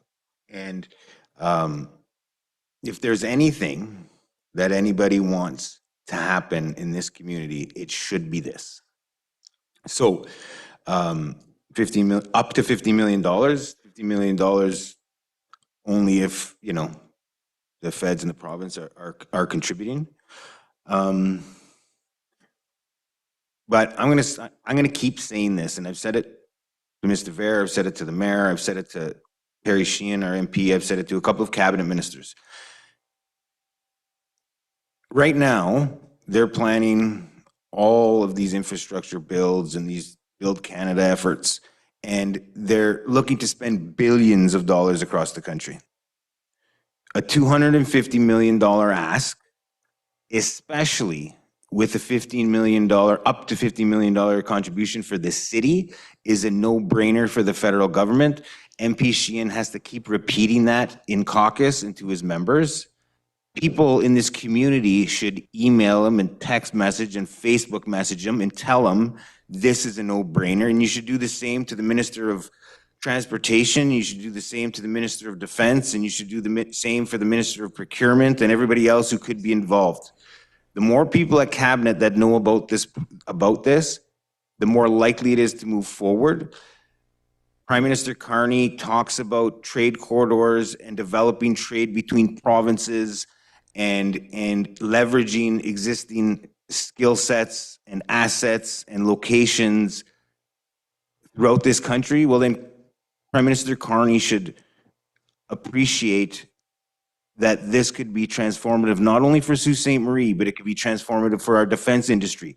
If you were to invest $250 million in this port, with the projected defense spend simply in one facet of the Canadian Armed Forces, they could potentially save billions of dollars in the long run, so they don't go over the time frame to build. When you're building ships, when you're building submarines, an extra year or two means $2 or $3 or $4 billion extra. So if we could do stuff in Sault Ste. Marie to contribute to that effort, and we could get, this done for a couple $100 million with us committing 15 and the province committing some, it is a no-brainer. Member of Parliament Sheehan, it is a no-brainer. Transportation Minister McKinnon, and it is a no-brainer Prime Minister Carney. So, thank you. Thank you, Councillor Garrity. Councillor Scott. Thank you, Mr. Mayor. What Councillor Gardy said, basically. All my speaking points are there. No, that's perfect. Thank you. Thank you. Councillor Vezo-Allen. I don't know how I'm going to top Councillor Gardy. I spoke with you today, Mayor, and I spoke with Councillor Gardy regarding the $15 million. And it is correct. You cannot submit a $250 million application without some sort of contribution from the municipality, from the person, the entity that is applying. So my question to Mr. Ver is, of the application, which ministry did we apply to for the $250 million? Is it one pot, or is it several pots over several ministries? Through you, Mr. Mayor, to Councillor Vezo-Allen, the federal government currently has a Trade Corridors Diversification Fund, so that's the primary fund that we have applied to, or HOPA has applied to, in collaboration with the city. As well, we've had conversations with the province about a commitment. There was no particular fund in the case of the provincial government, but an overall ask to contribute towards this initiative. Okay, so this is a collaborative with HOPA that we were talking about. Okay. And in terms of and it was alluded to, because the same thing, we are only a few months left of this term, and we're committing, upwards to $15 million to a project that another council is going to be inheriting. Do we have a sense, and this might be a Ms. Schell question, because yes, it can be in-kind labor, it can be, we've got infrastructure workers doing things on behalf of that. In terms of what do we have, if it has to be cash, that we can utilize for, say, upwards of that $15 million currently in either reserves or debt financing? Through you, Mr. Mayor, to Councillor Vezo-Allen, we do not have a reserve or a pool for $15 million, but in my read of this resolution, it's up to $15 million, and it has all kinds of different options on how the city can contribute. Could be, as you mentioned, in kind. It could be some cash through a reserve. That's something that staff will have to look at and review. Could be TEGs that we have later on for it. There's so many options on how it could resolve. So I can't really speak to specifically how it will end up transpiring in the end. Okay. And just in terms of economic development, so I'm going to bother you, Mr. Van Stavern. That's been a question that a lot of folks have been asking, that I've been talking to about the port. How do you know there's going to be jobs? Yes, we know there'll be construction jobs. Those, could be 5 years that someone's here, 7 years, and then they leave, or however, as far as permanent, full-time job expansion. So for the first time ever in this community, Sault Hospital employs more people than any other large institution in our community. It exceeds Algoma Steel right now and Tenaris. So my question to you is, if we're seeing a change, a shift in our major employer, what is the plan that if we're putting all this investment into port, that other industry is going to come in, that we are going to have those jobs? Because, you know, if we're committing $15 million of taxpayer money, there needs to be the economic benefit, and what people really want right now are jobs. Through you, Mr. Mayor, to Councillor Vezo-Allen. We've contacted 42 different industries in the region already who have a distinct interest in utilizing a port facility once it's built. Also, as we discussed earlier, we have the Foreign Direct Investment Program going now, which is going to be fully focused on bringing new interest to the city and leveraging the port as a major asset to bring new industry to this city. It's critical for us, really, to put this all together, and that's what we've been looking at it strategically, is you have to bundle it all together and say, this is Sault Ste. Marie, this is the gateway to the north, and we need to do it. Okay, so of those 42 companies, how confident are you that it will actually create jobs locally? Those 42 companies have expressed a desire to utilize the port, so that would be on port. So companies would be locating into that port facility, establishing operations, and creating employment within the city. Okay, okay, thank you. I think Mr. Mayor yeah. would like to add on to that. Thank you, Mr. Mayor. Through you, Mr. Mayor, to Councillor Vezo-Allen, and further to the comments of Mr. Van Staveren, I think I would just also add that the Hamilton-Oshawa Port Authority, who has been a strong partner in this project and has extensive experience in port operations, as they've learned and sized up the opportunity in Sault Ste. Marie, as they've spoken to the industry, as Mr. Van Staveren has said, as we've completed the feasibility studies for the project, and we've got commitments from company as it relates to port operations and how they would use those port operations. I think there's a lot of confidence among the team. Certainly, we know that this is a real opportunity. It's not speculative. We have companies waiting to use the port. And as well, through HOPA's experience in operating a port, they can see the alignment with the broader logistics system in Ontario and the opportunities that are going to be coming to this region and to Canada as we diversify our economy. So I think there's a lot of sound rationale and an understanding that this port really is an economic development platform that will allow the community to diversify going forward and will attract industry to Sault Ste. Marie. Just in closing, I've been fortunate to be at Rome and AMO and talking to the HOPA folks and being in front of Minister Pirie. So I do know the excitement and the appetite. It's just that we need to make sure that we've got all of our ducks in a row, and especially in terms of that guaranteed outside interest if we were going through with a project of this size. So I will support this motion moving forward. You're welcome, Mr. Gardy. And I'm excited to see what's happening when we go to AMO in August. Thank you. Thank you, Councillor Vezo-Allen. Councillor Hollingsworth? Thank you. The Hamilton or HOPA or Hamilton-Oshawa is, everyone knows, it's a very highly active, ranking as one of the busiest Canadian Great Lakes port. So basically, dealing with them, working with them, they know what they're talking about. And they would probably not want to invest into something like this if they didn't do their proper homework. So that's a positive. Having said that, you talked about 42 companies that have shown interest. When you say 42 companies, obviously if it's perfect world, all 42 companies would have some type of facilities here. having said that, what's our inventory right now for industrial land? I know that in the past that we were going to do a inventory. Have we done that to make sure that we can accommodate these wonderful companies that may have to establish some footprint here?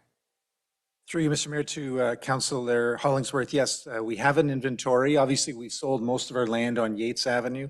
The city owns a parcel of industrial land in Wood Park Court, and then there's land adjacent to that. As well, would say in collaboration with Algoma Steel, there's a significant amount of land that is surplus to Algoma's current needs that will need to be cleared for future development, but presents the opportunity for further collaboration with Algoma Steel, OPA, and other proponents in around that port facility. And then there are other lands that our economic development team has identified that are in proximity to the port and elsewhere in the community that can also serve as a platform for hosting industrial companies. Okay, so 250 million seems like a lot, but when you start to factor in prepping land, would that be, would that be covered in the 250? It's hard to really say. Through you, Mr. Mayor, to Councillor Hollingsworth, yes, absolutely. So the preparation of the land, the building of seawalls, the infrastructure required by a port, the security required by a port, the lighting, all of those things, rail upgrades on the site, sidings for rail transload opportunities, all of those things are included in the $250 million estimate. As you've indicated, HOPA is a very experienced port operator. And so working with their team, they've been able to look at the site, come up with a design, and then bring those cost estimates to form that $250 million estimate. Okay, and I've said this before, in all due respect. Again, having the port is very positive, very much of the future. But can you again once comment on the upgrades that we will require, the railway bed between here and Oba? That is my main concern. I mean, even technically Highway 17, as I've said before, it is well known that the province is dishing out a lot of money into upgrading Highway 11 because it's closer to all those different mines up there. Can you please again comment on, I would hate to move fast forward on upgrading doing the port when we should laterally parallel, making sure that we have concrete discussions with upgrading the railway bed between here and Oba to get up to where the resources are. Through you, Mr. Mayor, to Councillor Hollingsworth, I would suggest that having a port actually helps to justify those infrastructure investments because you need the economic activity of the port and those new tenants to help drive the rationale for the upgrades of the rail line, for the upgrades of the highway. So these things all work in concert. We have to start somewhere, and I think the port is the best place to start to move all of this forward. Okay. I just want to, again, caution you that you have these healthy conversations about upgrading the railway, not 5 years or 10 years from now, but basically now. A couple other questions. Yes, there's job opportunity. If in the perfect world, we're still looking at maybe, 10, 15 years out before the port hypothetically is totally built, or what's the time frame? Through you, Mr. Mayor, to Councillor Hollingsworth, the great thing about the port project, it is a shovel-ready piece of land that we would be able to get the shovels in the ground this year, if we were approved this year, to start transforming that site. So within 2 to 3 years' time, you could have a base level of infrastructure upgrades done so that a port can be operational. So that's the nice part about this project. It is shovel-ready. It's going to provide quick returns for the federal and provincial government. Okay, but again, the point is, great, 2 to 3 years, the port would be ready to go.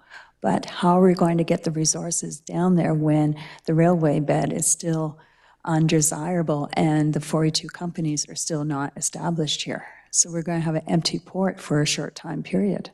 Through you, Mr. Mayor, to Councillor Hollingsworth, the feasibility study and the conversations that we're talking about with industry don't require the rail upgrades to happen. So this is industry that will utilize marine to get product in and out of Sault Ste. Marie.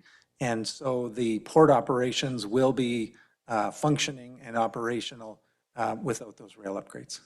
Okay, so I'm missing a step here. So the ships will come here, offload here? Through you, Mr. Mayor, to Councillor Hollingsworth, yes, ships would come here and offload product. Depending on the nature of that product, some of it would remain in Sault Ste. Marie, those operations. Some of it would be shipped out of Sault Ste. Marie. Some of it would involve trucking from Sault Ste. Marie, product to and from Sault Ste. Marie to get to the port, and some of it would involve rail, current rail infrastructure. So you have the Huron rail line that runs obviously east-west. Runs 20 miles per hour. But runs with industry now. Okay, all I'm trying to hammer home is that I really think that we're getting so close to this positive conversation, to this positive future of having a port. I really think it's time to nail home that we need the other infrastructure, not 2 or 3 years from now, but now. The last point I just want to clarify with you, if I may. So again, Hamilton has a great reputation. I just want to understand, I know the mayor, yourself, Mr. Richard Stevens have been in great conversation. I just want some more clarification, some more basically reinforcement that others around this table have been part of these conversations. I mean, I wish we had the opportunity to have HOPA here or in the past where we can ask direct questions. Not that I'm disrespecting any of you, but I know many of us have questions that I'm sure we'd be happy and would want to speak to the Hamilton Port Authority. Can you confirm if anyone else has been part of this conversation?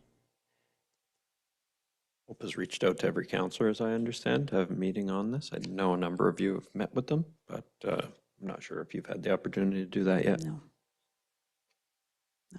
I think having that little piece of nugget for people listening is important, knowing that it's not just the three of you, but other councillors have heard from HOPA as well. I think that's a really value point that we all need to be satisfied that our questions have been answered. So it's great that some other councillors have been part of this discussion. That's a positive.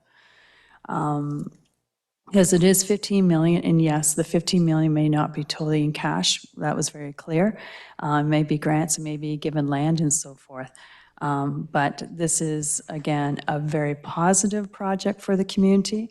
It could and will potentially create a very long positive future for Sault Ste. Marie, attracting other business. And there could be spinoffs on our current businesses, such as hypothetically our steel industry, some of our aviation, and who knows.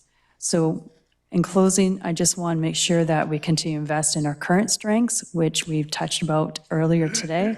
And I support this because the information that you have been providing us have been more clear than it was 6 months ago. So thank you. Thank you, Councillor Hollingsworth. Councillor Bruni. Thank you, Mr. Mayor, and through you to Mr. Ver. Mr. Ver, did HOPA provide any type of financing? Are they covering anything? Through you, Mr. Mayor, to Councillor Bruni, yes, HOPA will be making a significant contribution to the port project. The funding that they've talked about with the federal and provincial government will guide really what that investment is. So if it's a potentially long-term loan from the province for their share, HOPA would take out that loan. If it's a cash contribution, they would make the cash contribution. But they are certainly on board to make a significant investment in the port. When do you think the application will be accepted, not denied? Through you, Mr. Mayor, to Councillor Bruni, we understand a decision will be made in September on this funding application. So the application has been sent in already? It has, eh? Correct. Good. And just one comment. I believe we should be going for in-kind services, reserves, and any other possible avenue. I don't want to see the burden put on the taxpayers on this. If the taxpayers have to, if it's $5 million, that's quite a bit of money. That's a tax increase, major tax increase.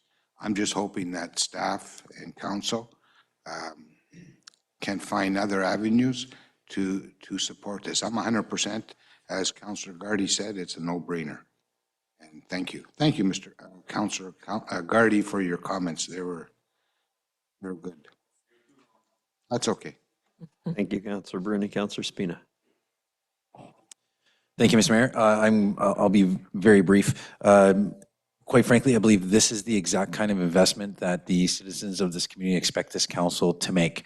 I'm looking at $50 million in a very different way than perhaps some of my colleagues. We're looking at a $250 million project, and we're being asked to contribute $15 million, perhaps up to $15 million.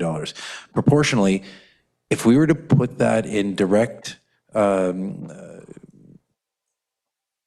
contrast to some of the other local projects that we've done and what the return on those investments has been or potentially would have been, $15 million is absolutely nothing in the scheme of this, of what the return on investment is going to be. The ROI on this project versus other projects that this community has done for a similar amount of money, but proportionally a very different amount of money, especially when we look at the return on investment that we're going to receive from this. So my question is 15 million enough? I believe this community expects this kind of a spend from this council, and they expect to get returns on those investments. This is the exact project that will return those investments. Is it enough? Through you, Mr. Mayor, to Councillor Spina, at this time, we believe that will be sufficient. As the motion indicates, once the confirmations have, or the decisions have been made by the federal and provincial government, we'll return to council with a report, but we believe that will be sufficient for the city's contribution. And if not, presumably you'd come back to council? Correct. Right. Wonderful. This is the exact type of project I believe we should be chasing. I applaud every effort of everyone that's been involved, not just now currently, but in the past, of people who have brought this forward, other councils, other mayors, other city staff. I applaud all of their efforts, and everyone who has worked on this in the past. I don't know, how many years was it, Mr. Mayor, that this has been talked about? I'm not sure, but every one of you past politicians and past city employees who has worked on this, thank you for your investment, your time, and your thoughts and your work on this. I truly believe that this is the finish line, and it is exactly what our citizens expect. So thank you for all the work, and I expect to support this myself moving forward pretty much each time it comes. If that is not sufficient, I'm actually satisfied with you coming back and asking for more. Quite a different approach than other projects, I'm sure. So thank you for this, and I look forward to supporting it. Thank you, Councillor Spina. Any other councillors? Seeing none, we can have a vote on that matter. All in favor? Any opposed? Looked like that carried unanimously. And Councillor Zagora? Affirmative. it's unanimous. Will bring us to bylaws. I have a motion by Councillors Dufour and Bruni, resolved that all bylaws under item 12 of the agenda under July 13, 2026, save and accept bylaws 2026-105 and 2026-114 be approved. All in favor? That carries.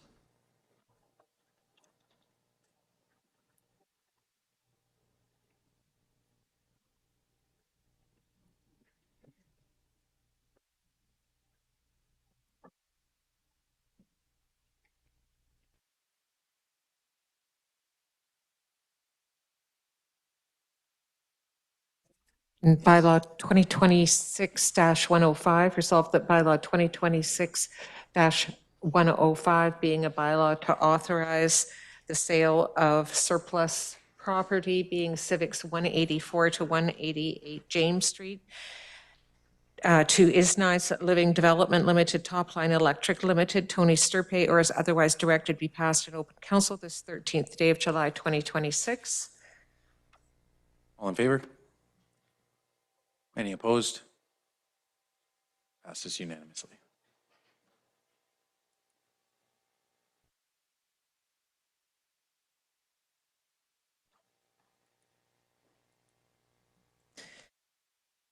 And bylaw 2026-114, moved by Councilors Dufour and Bruni, resolved that bylaw 2026-114 being a bylaw to approve the extension of time for Steel Speed to fully construct a building at 167 Yates Avenue, Sault Ste. Marie by January 31, 2027, be passed in open council this 13th day of July, 2026. All in favor? Any opposed? And passes unanimous.